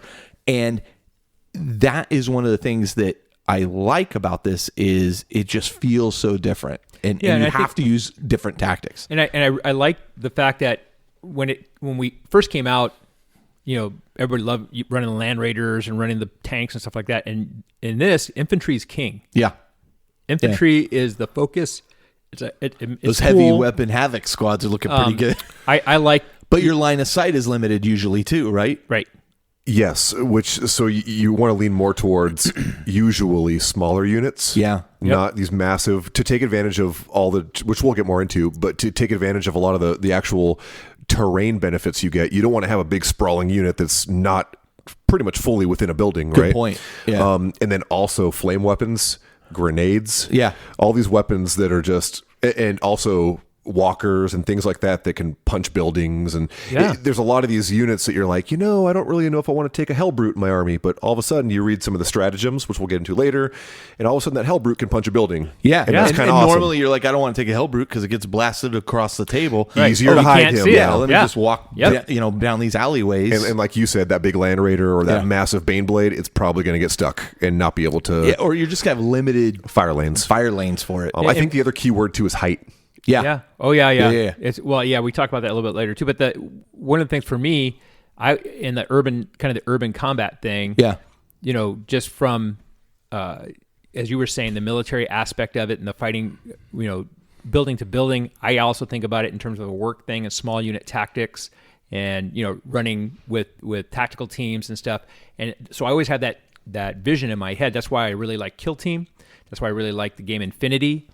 You really get a sense of that small unit tactics stuff and doing the building to building. I think that's one of the things I like about Kill Team too. Yeah. Oh, absolutely. Yeah. It also lends yourself really well to that whole Jervis Johnson get down on check your lines of sight. And get down the model eye view, right? Yeah. Don't poke your eye out on those sharp building or topper commit things. Just cut unintentional suicide by slitting your wrist on, reaching for a die. Oh my! I had scratches all the way down my forearm. Anybody that has those Games Workshop ruins with those spikes, snip them off. Yeah, just cut them off right now. Or put them on base. Put them on a base or something. Just cut them off, or file them down. Something. Yeah. So let's talk foam tips on them. Let's speak a little bit about the rules. And kind of an overview. I mean, we don't have to go into detail about every single rule because there's actually quite a bit that shifts here. And in fact, one of the things that I notice is that there's a lot that kind of take flavor from or harken back to, as I mentioned earlier editions of 40K, to the point where 8th edition I feel is like very, very streamlined and did away with a lot of things like, call it vanilla. Yeah, that's interesting. I feel like it's added a lot more with stratagems and compared to the old rules. It did, but there were a lot of old rules that you don't even have to worry about anymore. Yeah, a lot of the basic mechanics, such as the fundamental. My vehicle drives over this and gets stuck. Sure, right. Such as never happened to you. My guys walk across dangerous terrain or whatever. This is dangerous terrain. I need to roll for each guy, or they take a wound. Well, dangerous terrain got incorporated back into. Well, that's what he's talking about. What I'm saying is that these kinds of rules that happened in everything that you did, such as I charge into the terrain. Well, you take a -2 because you're charging in the terrain, and your initiative goes. I mean, there were all these factors that you had to know for every movement you did. And there is additional rules. There's stratagems and those kinds of things that you have to learn. They're not the core mechanics of the game. They're not a core mechanic. Yeah. That's I think what I was going for. Yeah. And some of those get put back in. They do. Here in this place. So as I was going through the rules, I'm like, I'm gonna have to remember to do that. Oh, I'm gonna have to remember that little 7th edition flashback, even 5th edition, quite frankly. And so. But I think they've also taken the time to look at those rules and make a few adjustments to them to say, okay, we don't want vehicles getting stopped on everything, or we don't. They've made a few adjustments that I think are really smart, and I'm curious to see how they play out. Yeah. So let's talk with the terrain rules first. Love them. Yeah. So you want to describe them a little bit? Yeah, because I think this is a major factor here. The first thing to go into with cover, which I really like to see in city fighting, is that you actually have modifiers to hit. Yeah. Now, if you're obscured, yeah, and they do a really, really good job, in my eyes, of explaining what obscured means. Yeah. Yep. And that some of your models could be obscured and some not. Right. And they also have the little caveat in there that, like, if there's a doubt, like, don't spend a million minutes talking about it. Give them the benefit of the doubt. If both players agree up front, look, if there's any doubt, just call them obscured. And while a -1 might not seem like a lot, it is. To hit. Yeah. It is. And this is only shooting, but that's a big thing. Well, the other thing that I like about it is they say pick the major part of each model. Yeah. Right? So, you can't fire off the fender. It has to be the main part of the... They clarify what constitutes... It's not his top knot. Right. It's not you can't his banner pole. You can't shoot from the front point of your vehicle. No. Yeah. Although they do say that you can target a limb, so everybody model your models with, bean poles. Yeah. But it does say the primary portion of the model. Right. And they say for both the firing model and the target model, which is kind of cool that they're being a little bit more specific. It goes back to the idea that they're being a little bit more specific. The nice thing, though, but again, I do like that they called out, when in doubt, just give them the cover. Yeah, that, and when a unit A shoots at unit B, if it's not like if the entire unit has to be in cover. Right. If every model, it behooves you to do so, but if every model in the firing unit can see at least one model that's not obscured, right, then you're good. Yeah. You don't get that -1. Right. So something to think about. Yeah. Yeah. When you position your smaller units in city fight. And that's why you should take smaller units. It behooves you. Yeah. Right. Yep. Well, another thing that's different in this that they have here, hardcover and softcover. That's where I was going to. That is really nice. Because a lot of people in 8th edition, I think that's probably one of the biggest call-outs is that, hey, the terrain rules seem to be lacking. It's just -1. But hardcover and softcover, that goes back to like 2nd edition. Because all the editions after that, it was like you got a cover save, and here's what it was. Yeah, based on the cover, right? It was either like a 4-up. I think they had different levels of cover.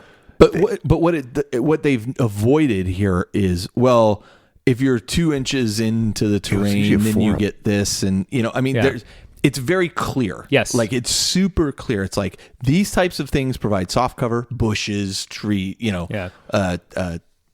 I don't know, interfering fences, that kind of thing. These things provide hard cover. Yep. Right. And what does soft cover and hard cover do? So -1 and -2. Yeah, that's right. Plus one, plus 2. Plus 1 and +2 to your armor save. To your armor save. Right. Yeah. But basically, yeah. But that's great. I mean, that's enough variety that it makes for very interesting. It's huge. Yeah. Can you imagine a unit of Terminators in hardcover? Oh yeah. Yeah. Zero up save. But then the other thing they also added is a 6 always hits. Right. So that's kind of nice too. Yeah, I like that. Yeah. I mean they call like it out there's little things like that which are really cool. And City Fight and Cities of Death is the first time when they put it back in where you see plunging fire, where if you're firing from height.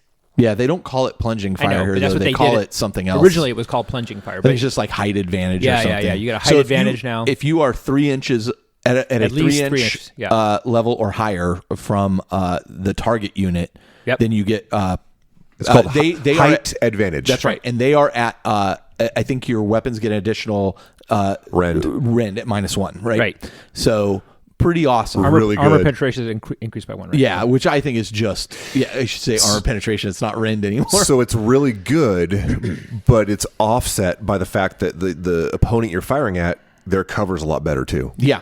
Right? Yeah. So you're going to, but what I like that it offers is all these strategic choices you have to make. Yes. Well, I should get higher. Yep. And stratagems affect this And even they have, further. and they also put back in dangerous terrain. Yeah.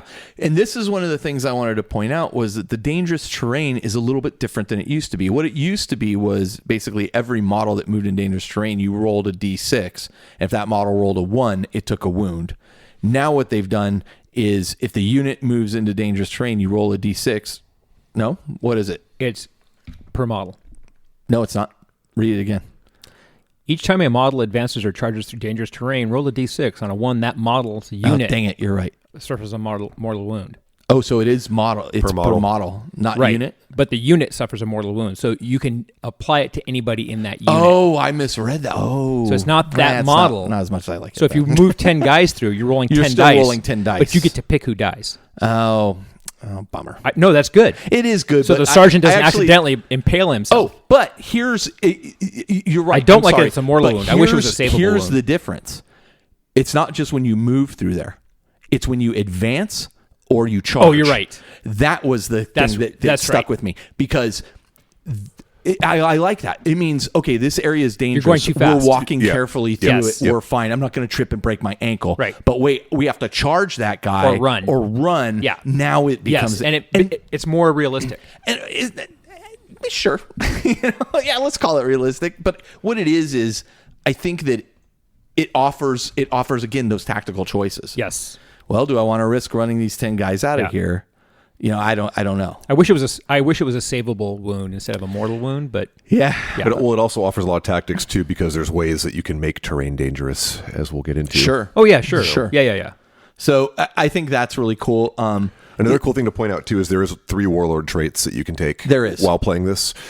The +3 stratagem points that you could burn on city fight stratagems. So that was the one thing I called out here in the stratagem section that you're leaping head to, but that's fine. But let's we can go do that now. Yeah, let's wait for the stratagem thing because No, the one other thing I wanted to talk about is roads. Okay. Well, that's actually the not a basic stratagem, rules. though. No. I'm talking. Yeah, we're not talking about fundamental- stratagems. Fundamental rules. Yeah. So let's Terrain go rules. back to fundamental rules. We'll talk stratagem in a sorry, second. skipping ahead. Sorry. It's so it's exciting though. It is. Because the roads are cool. Why don't you talk about that a little bit? Yeah. So since I'm clearly not so they're talking about streets and roads. They're talking about streets and roads. So streets and roads, you which are the same thing. yes. Yeah. I'm just saying. Like, It's the there's same not a category. difference. Yeah. Right. But you agree ahead of time what constitutes streets and roads. Mm-hmm. So that because what's interesting is if the unit, it doesn't have to be a vehicle. Any unit that does its entire movement on a street and road, it gets an extra 3 inches of It movement. can't leave it at Right. any time. Right. But as long as it stays on the Right. road, gets an additional 3 Adds inches. that extra level of mobility, especially with an advance roll. Yep. Yeah. I mean, Yep. and again, it just harkens back to that. Like we're moving down this And it's street not D3, quickly. it's not D6, it's a straight 3 Straight inches. 3 inches. Which So- is kind of cool. Yeah. And now you're hanging out, right? You're hanging out there. 'Cause And you're that's in what they you're say. in the middle of the You're street. exposed, though. Right, you're exposed. And so, maybe you're running down along to where there's, a fence along or, barrels along one side of the road between you and the enemies, and you want to run to that point. Yeah. So that would be cool for that, right? Yeah. And the game encourages too, like your roads should not just be open roads. Like Right. you should have barricades. It straight out says, throw down all kinds of Yep. little rubble and barricades. And you know what? that kind of The thing. other thing that's really good about Cities of Death to incorporate red barrel gaming. Yeah. Well, the pipelines, The do that pipelines too. and the Yeah. reactors and things like that I already think do you just that. treat those as the pipelines. I mean, that would be yeah. cool. Yeah. In other And words, what you're referring to, I cut you off, but what you're referring to is what? well, exactly that you use basically the hazardous cover rules that they make for the Promethean Pipes, pipelines and the Which are really hemothropic reactors and stuff like that. They're really fun. Yeah. So if you're taking just cover, don't roll 6s to save, right? right? I don't like that part of it. Let's not go down that road. I don't like that. What happens if you roll a 6 to save when you're standing next to a pipeline, Don, It blows up everything within 3 inches. and you take mortal wounds? Yeah. I see. I kind of like it. You're hiding behind something that could kill you, and a direct hit. It hit the terrain that well. Here's an idea. But what Don't if we stand near the pipeline. but don't use it for cover.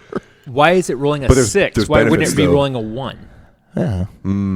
If you're rolling a 6, that's the best save you can get. Well, no, because if you roll the 1, Except when you're near a pipeline. it missed the terrain and hit your face. If you rolled a 6, that means the cover saved you, and it was a direct hit on the cover. Into the cover. Yeah. Okay, all right. I guess because I I can see agree. that. When I first read it, I was like, "That's really weird," and then I thought about it. I'm like, "Yeah, That's the kinda shot cool. is a direct I'm all right hit with it. on the cover." On the cover. Yeah. Yeah. And in the end, it really doesn't matter. Doesn't matter if it's a 1 or a could- 6. It could be a 4. Don't Yes. roll a 4. You know, Yeah, it doesn't you're right. matter what You're, pip is psychologically, chosen. yes, you're right. It's yes. It just adds that extra little layer of something you have to think about when you're deploying your army. Well, and I think it's really cool. I really like it, and it adds again. It's that choice. I really want to have that hard cover. Yeah. And benefit of being next to that pipeline because your flame weapons are like bazinga. Right. Exactly. That's what flames do when they shoot double range. So, yeah, I mean, having been on it, let me tell you, that's exactly what they sound like, too. It's more like I don't think I ever actually heard a flamethrower in the army. I don't even think in basic. we could use our imagination on Anyway, the thing. so yeah, I mean, from a core rules perspective, there's a little bit to adjust to here, Yeah. but I think I like it. Not more so than certainly. In fact, I would say less than like Kill Team, right? I think that it works. I think it will work great. I think personally it's very elegant rules writing. Yeah. And I would love to see this work its Especially- way into 8.5. Well, Especially and when it you did. read them correctly, like Adon did and I did not. and it did the last time. So the Cities of Death rules ended up incorporated into the next edition. Correct. Of 40K. I think it is highly likely we will see some factor of the soft hardcover rule make it into the neg next one to hit for edition. being obscured Oh, I think so. is huge. I think so. think you could really easily, when you're setting up a game, like, hey, let's just use those rules, not like all the Yes. city fight rules, but let's try the neg one Yeah. and those cover Wait, rules. wait. And I think it would add an extra level of detail to your Are game. you saying that you and your opponent can actually stray from the core rules? You're not saying that. I think so. Are you actually saying that you can like agree to do things a I little think differently? it's possible Oh It's my goodness. insanity. if you try. Let's not get off. All right. Let's not go crazy. Next we'll have lions sleeping with sheep. Like, oh my goodness. Yeah. So I mean, in general, I think we've kind of talked about the real core function on. Now, there's all kinds of different terrain adjustments, and like there's the one thing that I again said kind of harkened back was the craters offer you protection, but charging into a crater also -2 to your charge roll. And I'm like, oh well, that feels familiar, you know. So and they put back in the things like if you're standing next to the Space Marine statue, you get a bonus. That's been even I think in the basic 40K basic rules. book. Yeah. But kind of cool. Like I like the fact that they're heavily terrain. I've always enjoyed games that have way tons of terrain. Yes. It just makes it more interesting. You have more fire lanes you got to think about. Yeah. You're not just getting, I went second and I got annihilated because I'm on Planet Bowling Ball. Like it really does add layers of detail. So we talked a little bit about how there are narrative missions, but there's also match play missions. But I want to talk about the narrative rules that they talk about. Well, there's within match here. play missions in Urban Conquest, not in chapter approved. Correct. Yeah. So chapter approved.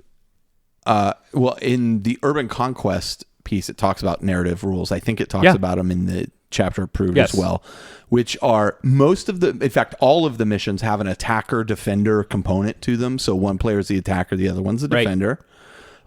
There is the Dawn Raid option which is the old Dawn and Dusk rules. Yeah, I think you're -1 to hit, for the first round or something to that effect.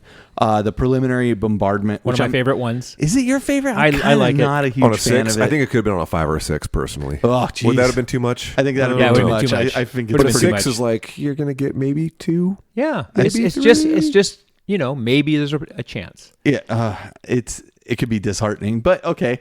And then the reserve is kind of an interesting throwback as well. Because you have to roll for You have to them. roll for them to come in. Remember when you used to have to do that? Yep. Oh, let me see if my reserves come in. Yeah. Oh, I forgot to roll last round. Oh, it's just too bad. Too bad. And then I'm pretty sure there's a counter stratagem. You can throw some landmines down, which is pretty rad. Blow those reserves up. Sorry, I'm jumping ahead. God darn it. I can't help it. The stratagems are so awesome. But I think the reserves are kind of, it was interesting to see them throw back to that. And sustained assault looks super fun too. Now, sustained assault, I've used that in games against like orcs and Tyranids. Yeah. Where it kind of makes sense. Mm-hmm. You could even do it with Imperial Guard. It was just like, they just keep coming. Demons. Yeah. There were rules in the past, like if Grey Knights were playing against demons, the demons got sustained assault. Right. And so it's kind of cool to see stuff like that. Reserves rules where you just automatically, like a unit died, it automatically came back in. Right. You have to roll for these. Yeah, But I you have to roll for 'em. believe actually even in this case, even the attacker gets some options there, don't they? Unless I'm mistaken. I think you can even remove a unit that is not completely wiped out and then roll, and on a 4+, the unit can come back in. Yeah. And you get plus. You get. I don't plus, remember if that was the attacker or if that was just I don't remember if that was just the attacker that gets that benefit or if it was also the defender. And we verified it's just the attacker. So Yep. Okay. So just the attacker gets this benefit, but it's which makes sense when you look at the title of it, sustained assault, right? They're the attacking one. But they can, it's just interesting that units that get wiped out, they can potentially bring back onto the table, and they can also at the end of their turn choose to remove units that are damaged to see if they come back at full strength based on a roll. Yeah. And if they're a troop unit, you add +2 to the roll, so they're coming back on a 2-up. Yeah. It is fun. So it's not guaranteed. I have played that with Tyranids. Yes. I will say, usually I'm the one playing the Tyranids. The last time I played it, I think I played a game of this and I was playing against Doug, and I ended up winning the game, but I felt like it took away from my victory to a degree. Yeah, I mean, typically when we've done it, there's been a little bit of a bonus to being the defender. Yeah.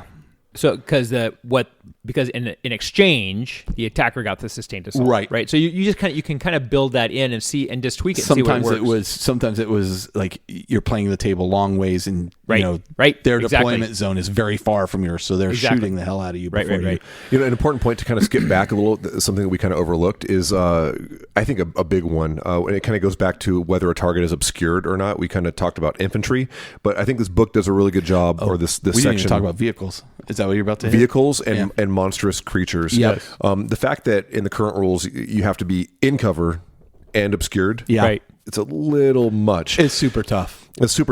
So this clarifies that and says you just have to be half obscured. It changes it. Changes it. Full on changes it. And I hope that makes Better. it in. Yeah, That's just a better rule. I do too. It's easy.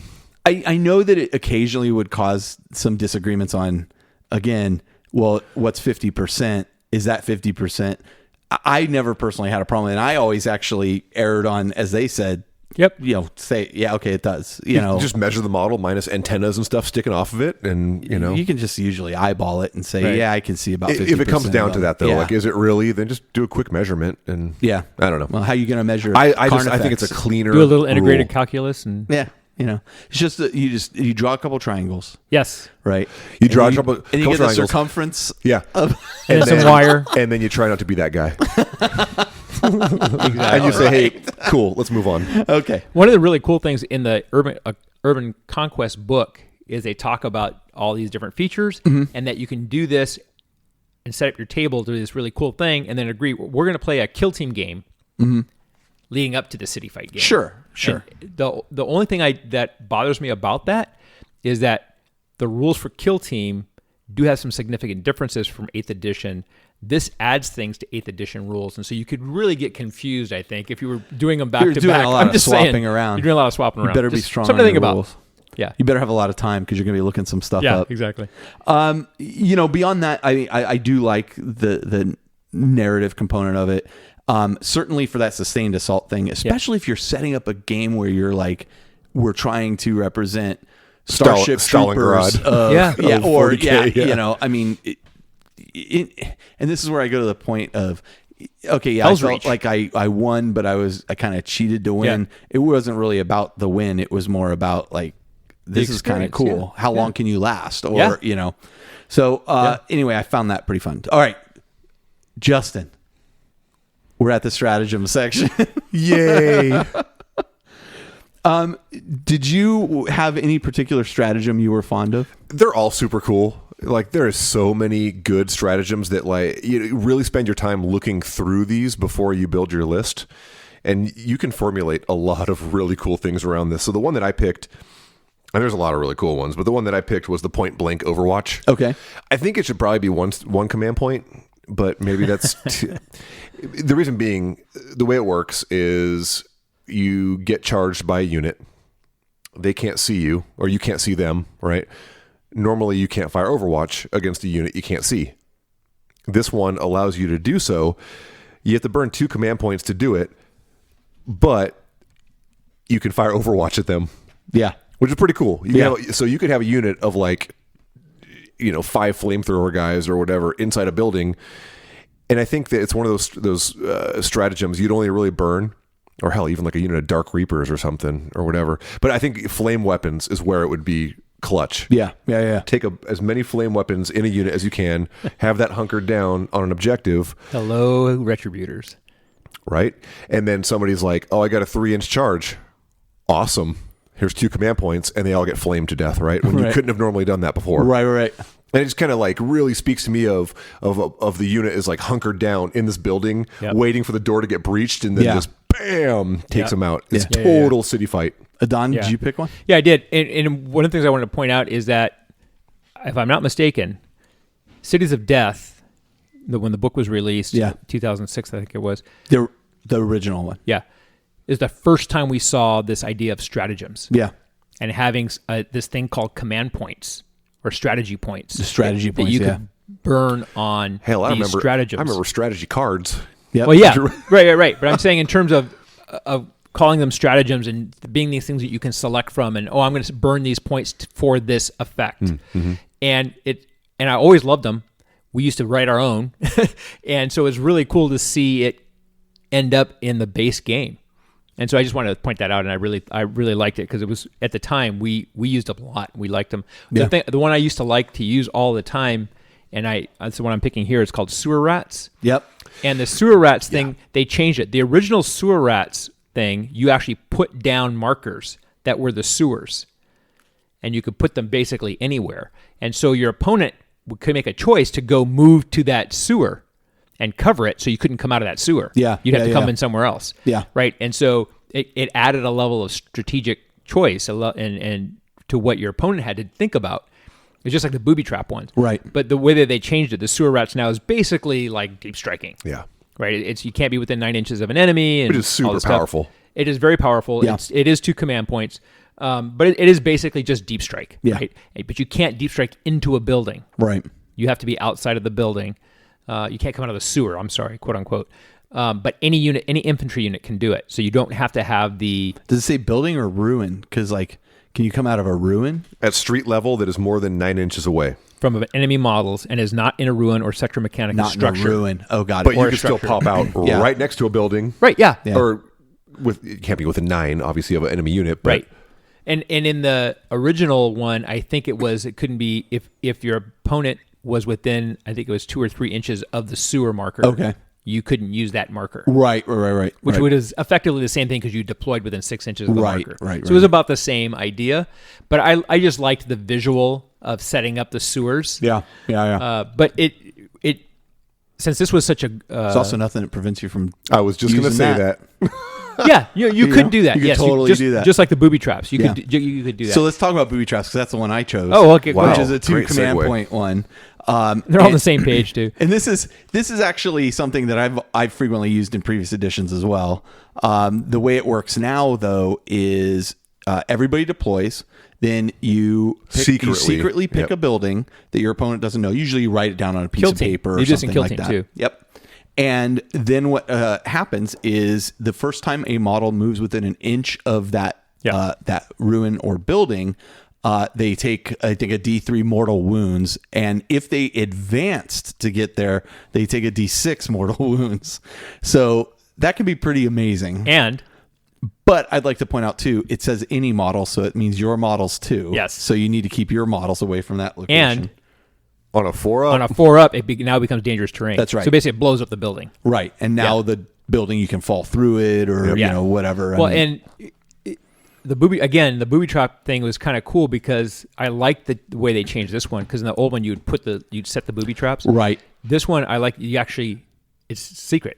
Yeah. You don't know that it's there. They do this in Kill Team too. Yeah. Super fun. Yeah. You know what's interesting is I actually have around here a box that they sold around that time. Yep. That has landmines. I have and that it kind too. of stuff. I have 2 sets of it. I've never pulled it out of the box or painted it or anything.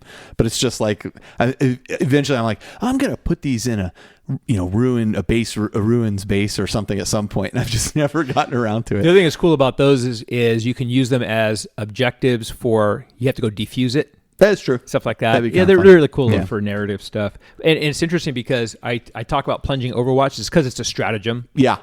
And, super good. Yeah, that one and Master Sniper. Yep. And there's so many good stratagems. Yeah. And but it's one of those things where you're going to have to really look at them and then compare them to stratagems your normal army would use and decide what's appropriate. And you know, I maybe people can't tell, but I really like Cities of Death. I think we all do. I think we all do. All right. So let's do this. We're going to take a short break. We're going to come back. We have more we want to talk about on this topic. We'll be right back. Hey, this is Big Nasty B from Life After the Cover Safe, and I'm at a mall talking to strangers about Table War. Table War develops some of the most innovative products for the miniature wargaming and hobby industry. And I develop pictures. That's great. They develop things like the Fat Mat.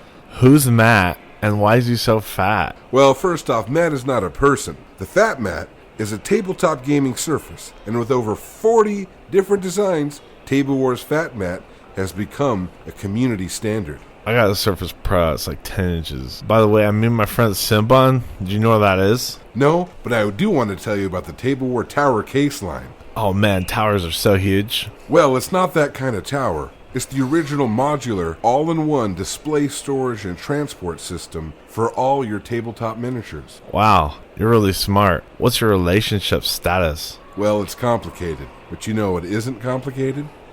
Chili dogs. This is true, but also the Macro Mat. Oh, geez, not that guy again. The Macro Mat is a one-of-a-kind, innovative photography backdrop, perfect for collectibles, hobby miniatures, and small works of art. Its durability, portability, and functionality in one inexpensive product. I wasn't paying attention to what you just said, but do you validate parking? No, I do not. But if you want more information, head over to tablewar.com and check them out. Table War! All right, and we are back. There's not a whole lot left to talk about with this other than us gushing over it a little bit more. You were saying during the break. A little bit of terrain building. You were saying during the break how excited you were after doing all this research to actually play these. Next time I play is hands down going to be City Fight. Awesome. Yep. I love it. I got a lot of city terrain over there. You and me both. We still use that. We like using that original style of setting up the table too. Yeah, it's fun. You use those distances and stuff, and you just stack the terrain in there as much as you can. I need some help with, and I've seen you do it, is I need some help basing this terrain. Like I need your kind of with guidance. The MDF. I don't have the tools to cut that MDF too. So if I get it, I think you have those tools, right? Do you guys want to skip ahead a little and talk about terrain right now, and then let's come do it, back to missions? Since we're kind of talking about it. But I would like to base all of my pieces there. I could probably use your assistance in at least just cutting the MDF. So you'll have to decide whether you want to do like rubble pile, kind of a rounded base with that's what I was kind of thinking. Or if you want to build like city blocks. No, I think I'd rather do like rubble and stuff in them. Super easy. Yeah, okay. It takes a little bit of elbow grease is the only problem. I think it's more just that I lack the tools to cut the appropriate. I've actually even looked, there's like, you can buy pre-cut. Just get yourself, it's super easy. So what you do, you get your cheap chipboard, MDF board. Yeah. And then you just Sharpie out your random shapes. Okay. Do your templates, Sharpie. And then wait, did you just advocate using Sharpie? I think I just heard. I did. He advocated using terrain. Yeah. Terrain. The silver tips of the turrets and stuff. It works great. You can use whatever color you'd like on terrain, and then you're going to paint over it. Okay, but you're going to cut on the lines anyway. But in all seriousness, you outline with a Sharpie or marker. Outline your shapes, and then you get yourself a cheap skill saw. Yeah, it's just a basic jigsaw, reciprocating saw. Yep. You can get one for probably $30-$40 at Home Depot or whatever, and you basically cut this out. Make sure when you get the saw, make sure the blade can actually go at different angles. That's what I was going to ask, because I want the edges kind of beveled. Yes. Yeah. So make sure the blade can actually go at different angles. Yeah. And then you just use that to get your rough edge cut, like your 90-degree cut to get that beveled edge. And then you get some heavy grit sandpaper and just sand it down so it's smooth. So how do you keep it from, once you put everything on, warping? Because I've seen sometimes where it warps and it doesn't sit flat on the table. I've never seen MDF warp. Maybe I'm using. I think you're probably seeing people that are using the stuff that's way too thin because it comes in different thicknesses. Yeah. I want to say I've always bought the 1/4 inch thick. Yeah, you want something that's Verify that for me, and then I'll do all this. But just make sure it's not like that real bendy, flubity. Right, I don't want that. Yeah, that stuff that's like a darker technical term. It's like a dark. a keyphorism. It's all. I know what you mean. Flubity. Yeah. I know. Yeah. I knew exactly what you were saying. So that is a legitimate description. You're talking about like that dark brown stuff that on one side has like the... That's like what they use on the backing of IKEA furniture. Right. Exactly, yeah. Just make sure it's not too thin, and then just sand it down. You glue your thing down. Get some cheap ways to build up shapes of rubble. Yeah. From some kind of filler or paper mache or hodgepodge or Mod Podge. There's a million different fillers out there. Okay. But that's a basic idea. Yeah, just a cheap reciprocating saw. All right, you fine. You can I'll also go buy use a like you reciprocating can use saw. spackle or cement filler. Yeah. That you can do for that. Buy like a bag of sand from your hardware store for like a That's $5. what I have. Yeah. I've had the same one for like 10 years now. Yep. And that's the beauty of City Fight too, and it brings me back to my youth of like the first buildings I ever built for 40K were ruined buildings that I made out of cardboard. So they were flubity. They were real flubity, covered in spackling. But at the time, I'm like, and I'd stick paper clips in it so it looked like a rebar sticking out, and it looked awesome, And then you discover foam core, right, yeah. And you go, oh, and if you're into building City Fight, not buildings, flubity. Not flubity. Yeah. A little melty. Yes. Fill that foam layer. Yeah. The other thing cool. is, and I'm not very good at this myself, but I see other people who are really, really good at it, and this is where Pinterest is your friend. But there's all kinds of different, like what some people would call trash that you could turn into terrain. Oh yeah. Buckets that people cut in half and empty cans and all Pretty kinds much of anything. Anything. Now the problem with that though, real quick, is that you will turn into a hoarder. Yes, you have to be careful. Go easy, because I'm always at work because I deal with a lot of styrofoam, packaged electronics, and I'm like, ooh. It's so interesting that some people have an eye for things at a different scale. Yep. Like, if I were to use that, it would look like X at a different scale. I'll use that with this little thing. I don't have that eye, but I see other people do it. And that's why I say Pinterest is your friend. Yeah, for sure. Because if you do, you could get lost down the Pinterest rabbit hole for hours. Yep. I certainly have. And for example, like you were saying, went to, I can't remember if it was Adepticon last year or it was LVO, but anyway, the Horus Heresy guys, there was one of the tables and I looked and I went, those are electrical boxes. Yeah, for sure. Oh my gosh, what a great idea. Yeah. And it looked great. Yeah. Right? And it took me a minute to figure out what they were, but super simple. And they cast up some different resin bits to put on it. And because that's the thing, when you're doing your terrain, you don't want to be like, here's a piece of styrofoam that I melted with a heat gun and spray painted it black. It's going to look like it'll look exactly like that. Layer details on. Yeah. Take the time to put the battle damage in. When you paint it, spend the time to put little posters or propaganda or whatever. Well, it's like PVC piping. It's great, right? But cut it at weird angles, drill holes in it. Make it so it looks not like a piece of I've seen I've seen people use computer CPU fans from old computers to be air duct fans. Those are awesome. So I've got like 3 or 4 totes in my garage right now with just the hoarder syndrome. I was going to say don't be a hoarder advice, but it's all stuff that I'm going to use eventually. Of course you are. Of course you're always going to use it. It's only 3 totes. And now that I'm moving out of a house that I've been in for 20 years.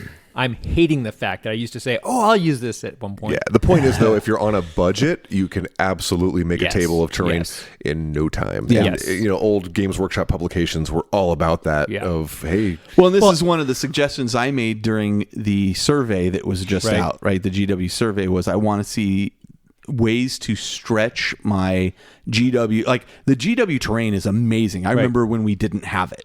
And now we have these sets, and now we have the next iteration of those sets, which are just even more incredible. Right. But how do we stretch it? They're great. They're pricey. How do I stretch it into something a little bit longer? Like, how do I? Right. How can I make? We've seen people do, like Jeremy Dale at one point. Built that whole thing with foam rocks and everything around it and expanded on it, and it just looked amazing. Or like the one Anthony did with the landing strip and the bastion. I posted pictures of the blue terrains. Yeah. So I think it's either like it's the time versus money thing when it comes to absolutely this. If you have more time, then scratch build your stuff. And you can make some really cool good stuff if you don't have a lot of time. Especially if you get Mel Bowes and Dave Taylor's Terrain Essentials book off the Kickstarter, which the Kickstarter has now ended, but I think you might be able to do delayed. Certainly you'll be able to buy it separately, but I kickstarted the heck out of that thing. Yeah. I even got the digital version. And if you have more money, then you can go more Games Workshop. You can go Pegasus Hobbies, or I love Battlefield in a Box stuff. Yeah, it's great. The Pegasus stuff a lot of times is not very expensive as compared to the GW stuff. And as long as you put it on a table war mat, you're okay. There you go. There you go. It's perfect. So easy to make tables now compared to what it used to be. But it's still, you're still looking at an investment of money. But the other thing is, and some people don't like the table war mat because they say it looks too 2D. They don't like the flat. But as you were saying, if you have the time, you could make your own textured board. Yeah. You don't need to buy a Realm of Battle board. You could make your own. Scratch your knuckles and your dice won't roll as good, and you'll be living in the 90s, but it's perfect. You could do it. No, you could. It will always look cooler. It will always look cooler. If it's 3D. If it's 3D built up, absolutely. Oh, it's amazing. With like the sewers, all right, so that's enough terrain talk. Let's actually go back. Is it though? Well, the reason we're talking about that is because you are going to need terrain for this game.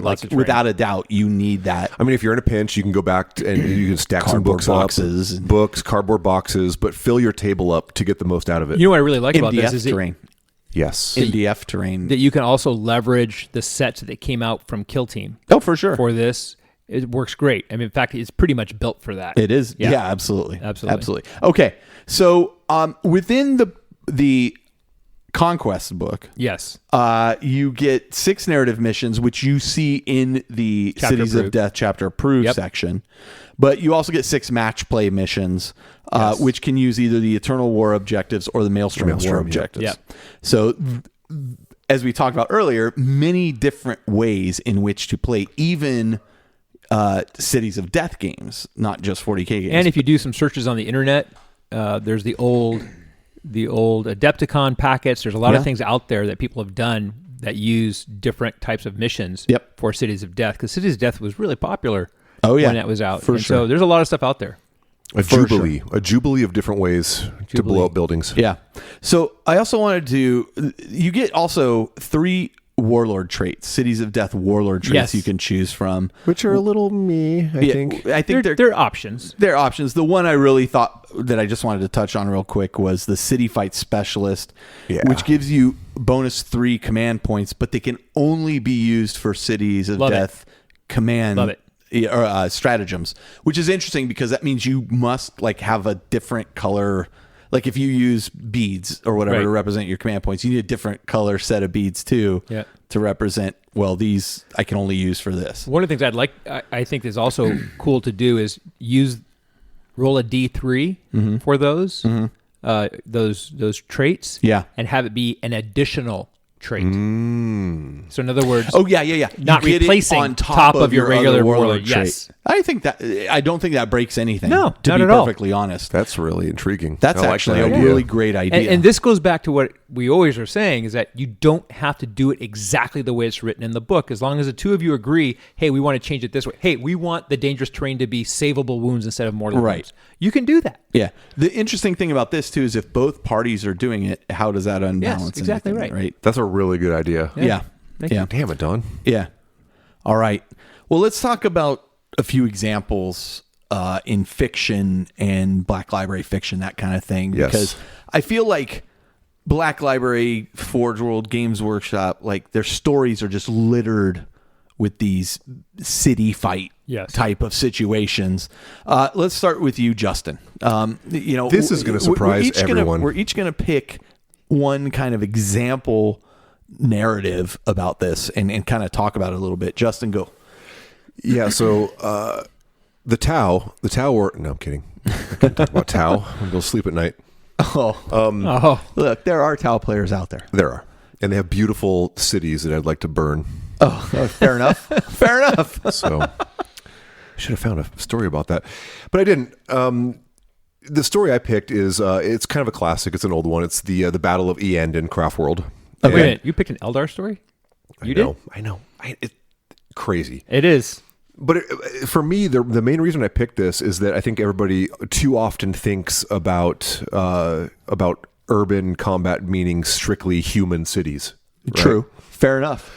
And Fair enough. Actually, that's what they feature for the most part in the book. But that's a great point you make. And that's what Games Workshop primarily puts out there. They don't really put out many Eldar buildings or many Orc buildings. I mean, we're starting to see more Tau of that. buildings. Or Tau buildings, for that matter.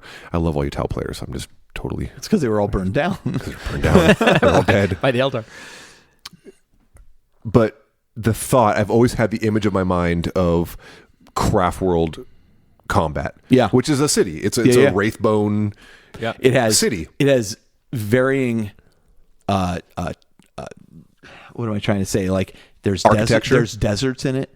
There's lakes in it and bodies of water. It is and a world. jungles. Yeah, Yes. it's so big it's a world. But a lot of it is these Wraithbone structures. Right. So you'll have walkways, you'll have spires, domes, and you'll have all these things that you would have in a monkey world. They're just prettier, It right? would make one of the most awesome boards. And it's always been in the back of my head. I mean, of course, I think everybody knows the story of Ian and Craft World. If you don't, this beautiful Craft World at the nadir of its power, and it's just overrun by High Fleet Kraken. They hit it hard, they hit it fast, they overrun it. Prince Iriel, who was outcast from the Craft World, returns with his Eldritch Raiders, blows his pirate fleet. His pirate fleet blows a massive hole in the High Fleet, is able to make planetfall, and there's just close combat with Eldar fighting close to close combat with this Tyranid horde, and Prince Iriel has to bring up this. It harkens back to the old world of Anarion drawing the sword of Cain to fight off Nakari, the keeper of secrets. You know that old ditty. Such a rad story. But basically, he dooms himself to draw this magic blade. Right. And win the basically win sacrifices the fight. himself. Sacrifices himself, his soul, and Prince Iriel basically does this, wins the battle, but the Craft World is basically wiped out. There's like decimated, maybe 23 souls left. You know? And that's why Eandon is typically the Wraith army, right? It is because of of this. mostly because of that that's battle. interesting. Yeah, and then of course it got splintered in further, the Path of series, like the Path of the Seer, Path of the Path of the Eldar Andy series. Chambers. Yep. Have you read that? Mm-hmm. There is a battle there on a Craft World as well against the Imperials who are attacking and Space Marines and all that, and it's awesome. Very cool. And in the back of my head, I've always wanted to model an actual, and of course Brian has been super inspirational with the MDF set. Eldar terrain he's done, and maybe Table Work could come out with a really cool Eldari Craft World. That's kind of a cool idea. Yeah, my buddy and Lance spearhead Odell, this. who was one of the Endgame guys, he had these dark Eldar terrain he had built. Yeah. And same, you could do a Kimura. Yeah. You know, I love Dark Eldar. I want to do a Kimura table. I play Orcs. I want to do a shanty town. Yeah, he'd bring his tables. I could set up a Dark Eldar table. Right. All right, let's do it. Yes, please. But also to the fact of it's always been a dream of mine to have that table, have all that terrain, but have the Tyranid army and the Eldar army with their bases that match. You know, so they're on that Wraithbone. Yeah. And I know Dave Taylor, he did a sweet Eandon army where they were all on a display board modeled like that. It would just be so awesome. Yeah. And one day, And, one of the years that Bay Area Open was out at the county fairgrounds. Yeah. There was a Tau themed table that had these very Tauific the round buildings. spires. I think that's the first time I ever saw Israel have with a Tau army. Yeah. I hadn't met him before, and it's this beautiful. I was going to say, and I think he had some modeled terrain too. Yeah, his display board. His Tau army, and he's doing another one, I think, or something. But he's got a lot of Tau. He has a ton of Tau, and they are all painted to just an incredible degree. Mm-hmm. Yeah. But that's me. So Adon, what about you? Hell's Reach. I picked Hell's Reach. Okay. Just the as it for those unfamiliar with Hell's Reach. Hell's Reach by Aaron Dembski-Bowden, and the defense of this planet against the orcs hordes coming in. There's Imperial Guard. There is Black Templars. There are Sisters of Battle, and as the orcs come farther and farther into Hell's Reach, they are collapsing down in defensive positions and just fighting building to building and room to room, and they just keep collapsing down, and it's just you get this very visceral feel at the end of the book of just trying to basically save every foot of ground you can, and just this overrunning horde, and it's a very, very evocative story of trying to fight and defend and attack room to room and house to house and building to building. Like super gritty. Yeah, really cool. And those final scenes in the chapel and stuff, it's just like, man, no spoilers. I don't want to do too many spoilers, but for a book that's been out 8 years or whatever. Just saying. Go watch the animated thing on YouTube. Yeah. But that's when I think City Fight, that's one of the things I think about is that story. Yeah. And the way that they do that building to building fighting. Well, that was incredibly evocative as well. When you said, this is what you think of, Justin had originally chosen the one that I finally got to pick, which is the one I always think of. And there's a lot. I mean, as I mentioned before, they're littered through everywhere. Prospero Burns had a ton of city fighting as well between Marines. Well, even in Pandarax in the caves, we kind of had that feel. Nick Kime's original Salamander story had them fighting in a city on this bridge and stuff. It was incredible. Right. No Fear had a bunch of city fighting as well. But for me, the one that always comes back to is Gaunt's Ghost Necropolis, which is a combat against essentially chaos forces in a hive world, right? In a hive spire, which on is a big, planet. Vertical city. Yeah. I mean, they're dealing with the outlying area and then the vertical components to it, and having to deal with the planetary government at the same time and the civilians and all this stuff, and it just made for just some incredible the scenes. entire populace just turns to chaos. Yeah, if you have not read the first 3 books of the Gaunt's Ghost series, I highly recommend you read it, because you will read the whole 15 or 16 books of it. It's just incredible. But that in particular is just such a grim look at a city fight. I just thought it was so fantastic. And the civilian thing you bring up is an interesting one, because these are things you can incorporate into your own games. Like, you can put models out there that are civilians that move randomly each turn, and that you get points for either capturing them or rescuing them. Yeah. There's all these things you can do. You can have like a civilian vehicle that you're trying to help or trying to blow up or whatever. You can do all these things and have it be part of your city fight. I remember Games Workshop in White Dwarf at one point had a mission where they had, remember that little guy from McCrag carrying the briefcase thing, and they were like, he has to get his lieutenant. But they were cleaning as like planetary governor. Yep. He had to get from point A to point B. Yep. Right. Meanwhile the Chaos Forces were trying to catch him. I mean, I love stuff like that. 4th edition. Yeah. So, I mean, I don't know how else to explain how awesome Cities of Death is, but if you are not playing it or have not, do yourself a favor, find a bunch of terrain, try it, get it together, and give this a try. We strongly suspect that you will have a hard time looking back after playing this type of. And a lot of people already have chapter approved 2018. Oh, sure. Yeah. I would say the majority of people probably do. Don't bypass that section. Yeah. You don't have just to buy the narrative section. Yeah. You don't have to buy the Urban Conquest book. It has a really great reference. If you can get your hands on it, you can get your hands on it. It's great. But the chapter approved 2018 has all the basic rules. The narrative missions in it are perfectly serviceable. If you don't like those layouts, use a different layout. Yeah. Use one of the match play layouts if you want. Yeah. But use the Cities of Death rules. So let's talk about, since you just picked up Urban Conquest. Yes. I bought it when it came out. Justin has seen both of us with us. Yeah, and after doing this episode, I gotta buy it now. Darn it all. You might want to wait. It's $100 item. Yep. It's $100 box set. But you get like a sweet sprue of terrain. You get some terrain. And some counters. Don, I think you and I have different opinions to a degree on this box set. Yes. Who would you like to go first? You want me to go first? Yeah, Let's have me go first so we end on a positive note. Yes. Good, bad, good sandwiches. I feel it's okay. It's just okay. I was expecting a lot more from it. The campaign system is cool. I like the campaign system. Again, I think I was maybe expecting a little bit more from it. One of my disappointing factors of the campaign system, and I understand why they give you a plastic mat. They wanted you to be able to take it places and that kind of thing. But the campaign system depends upon you marking stickers on the campaign map, which you can then remove and put back on the the sticker sheet that it comes with. But I mean, realistically, that's not a very permanent solution. Like that's something that's going to wear out over time. I feel that you get a very large box. You get some terrain in it. You get the box. You get cards. You get the stickers. One of the largest items in it is the bubble wrap. And that was where I was going. And then there's a bunch of bubble wrap in there to keep it all in place firmly.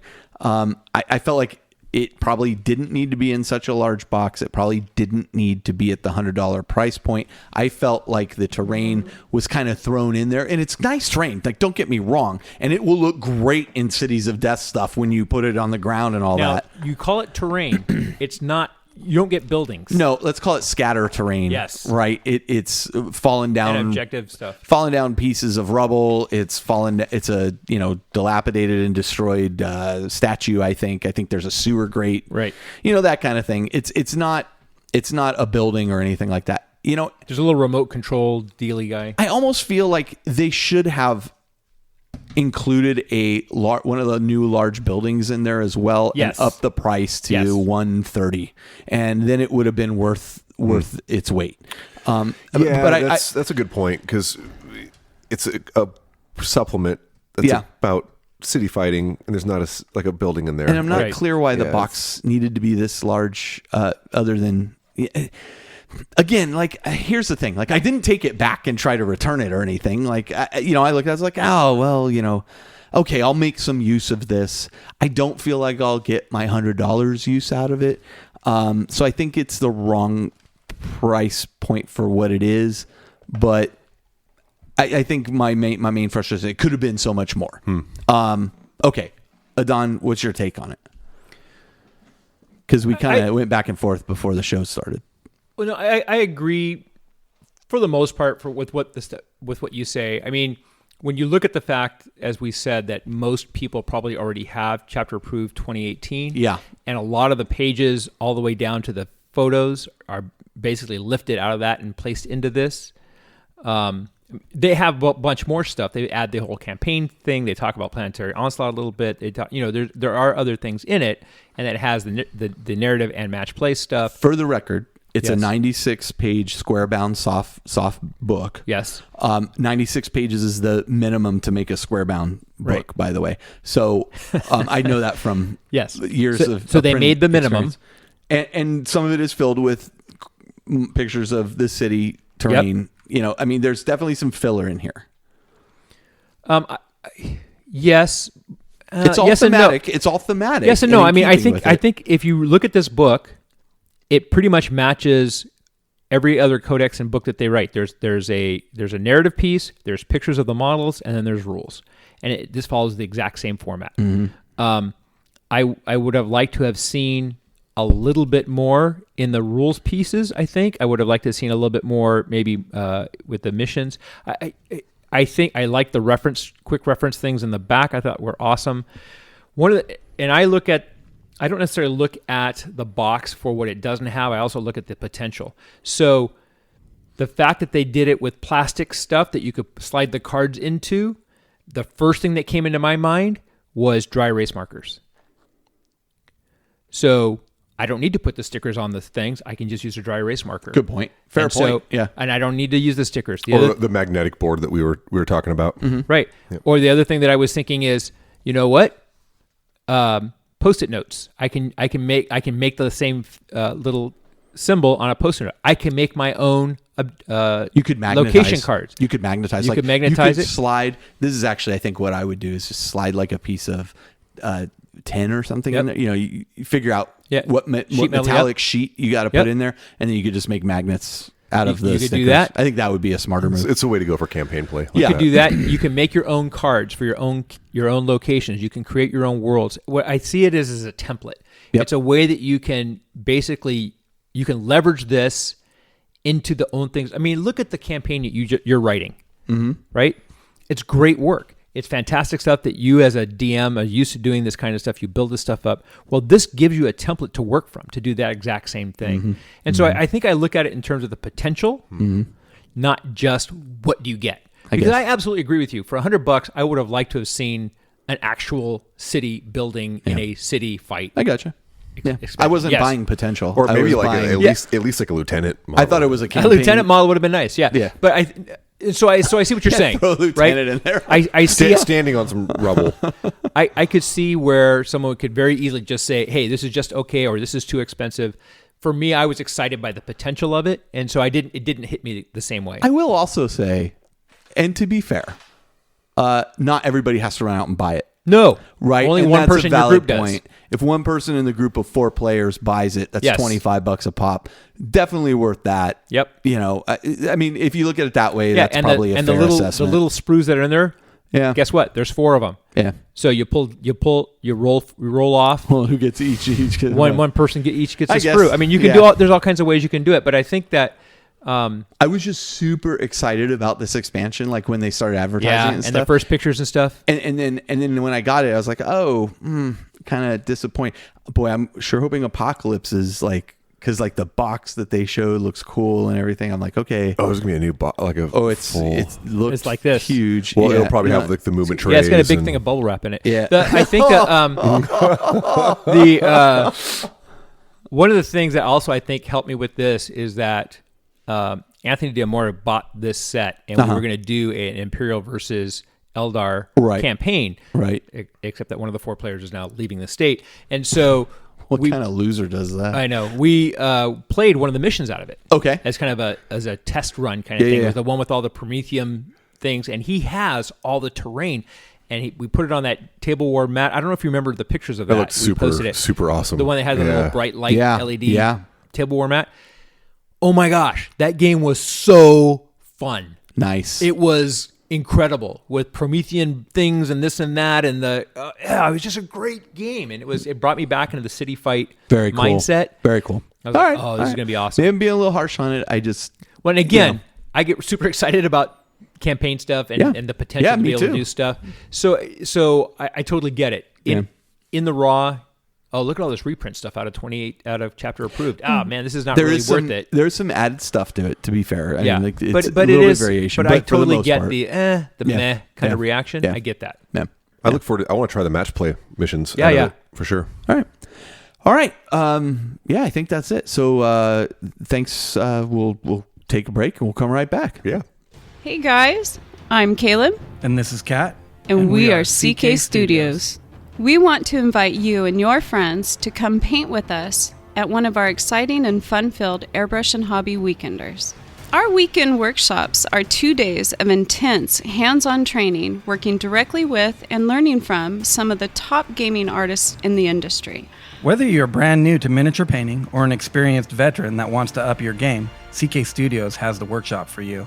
Our workshops cover everything from learning the basics and building confidence in airbrushing, all the way up to creating that centerpiece model for your army or display case. For more class info and our upcoming schedule, you can find us on Facebook at CK Studios Come Paint With Us, or register directly at ckstudios.bigcartel.com.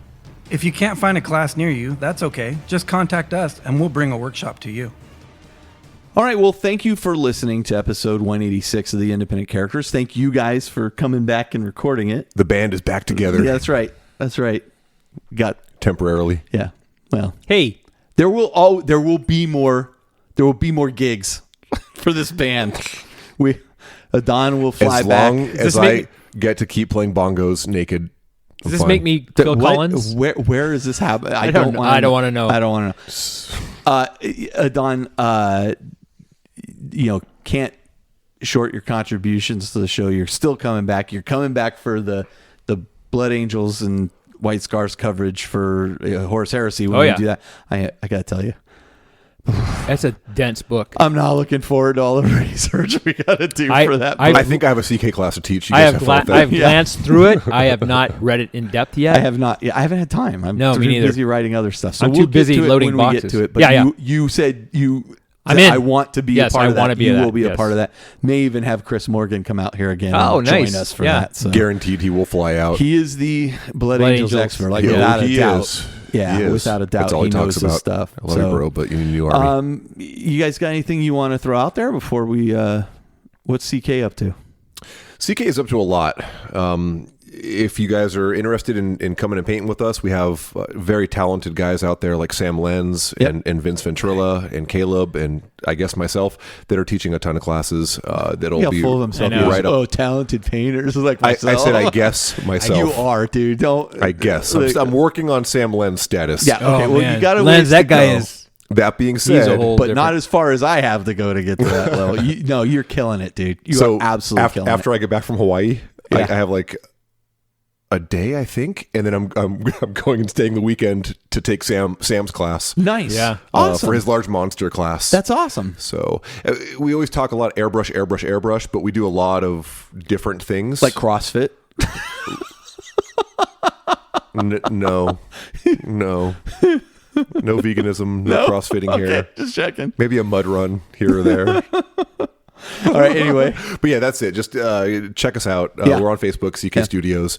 Come paint with us. We run an advertisement for you. I was more curious about what do you have next with them that you're going off. He's taking as far as Sam. You're going to Nova. I'm taking Sam's class. I'm going to Nova. Yep. My next 2 classes, as far as I know, are sold out, unfortunately. Nice. I have Minneapolis and Houston. Nice. They're both, as far as I know, they're both sold out. But if you're interested in joining that, reach out. There might be a wait list. There might be a wait list. And then after that, I do have. I'm going to Canada. All right. You got a passport? I do. Oh, good. He's teaching the 101 class, and the following week I'm taking the 102 class up there. Nice. And the 102 is super awesome. That's such a fun class. That's one I haven't taken yet. Yeah, that's right. Such a fun class. And then I have a New Jersey class later on. And you're going to voluntarily go to New Jersey? Oh. Well, they're paying me. Oh, okay. So, and Bon Jovi's playing there, I heard. And maybe I'll pick up a sweet accent. I don't know. All right. I think that's enough of that. That's enough. You got anything you want to throw out there, Don? No, I'm looking forward to getting to know the folks at Desert Sky Games and Games Workshop Chandler. Well, you know what? Maybe I'll come out and visit you. That'd be awesome. All right. So leave us reviews on iTunes if you haven't. We really, really appreciate those. I go and check them every now and then. It helps other people find the show, et cetera, et cetera.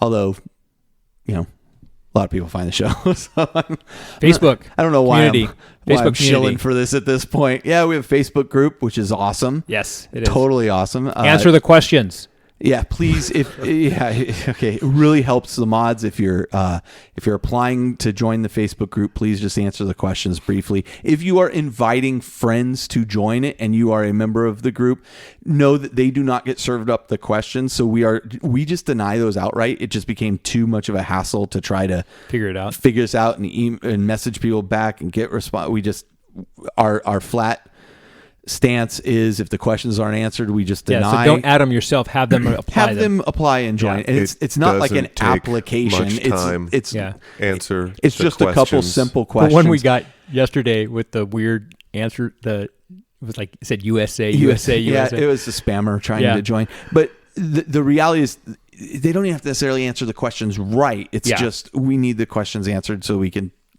If you don't put Carl's name as one of the hosts' names, you don't have to put he cancels you out. That being said, it's a truly inspirational community. Yeah, it's a great group. And it's fun. I'm not just saying that because I work here.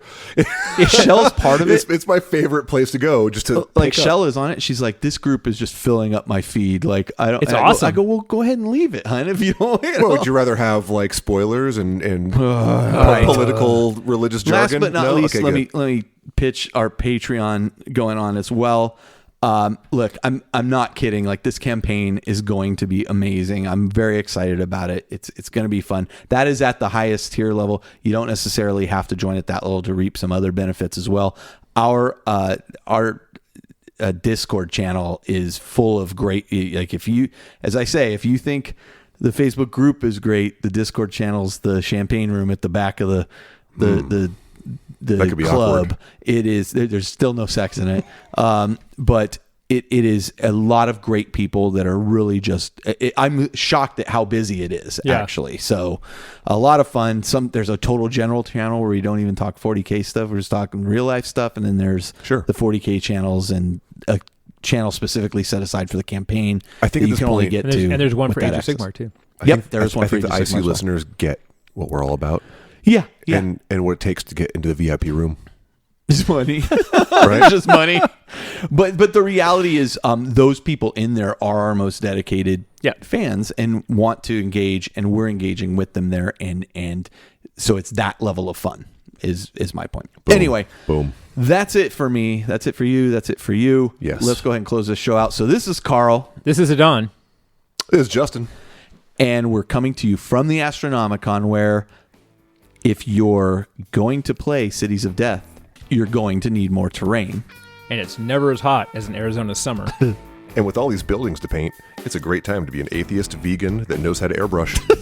After CrossFit. Right. After CrossFitting.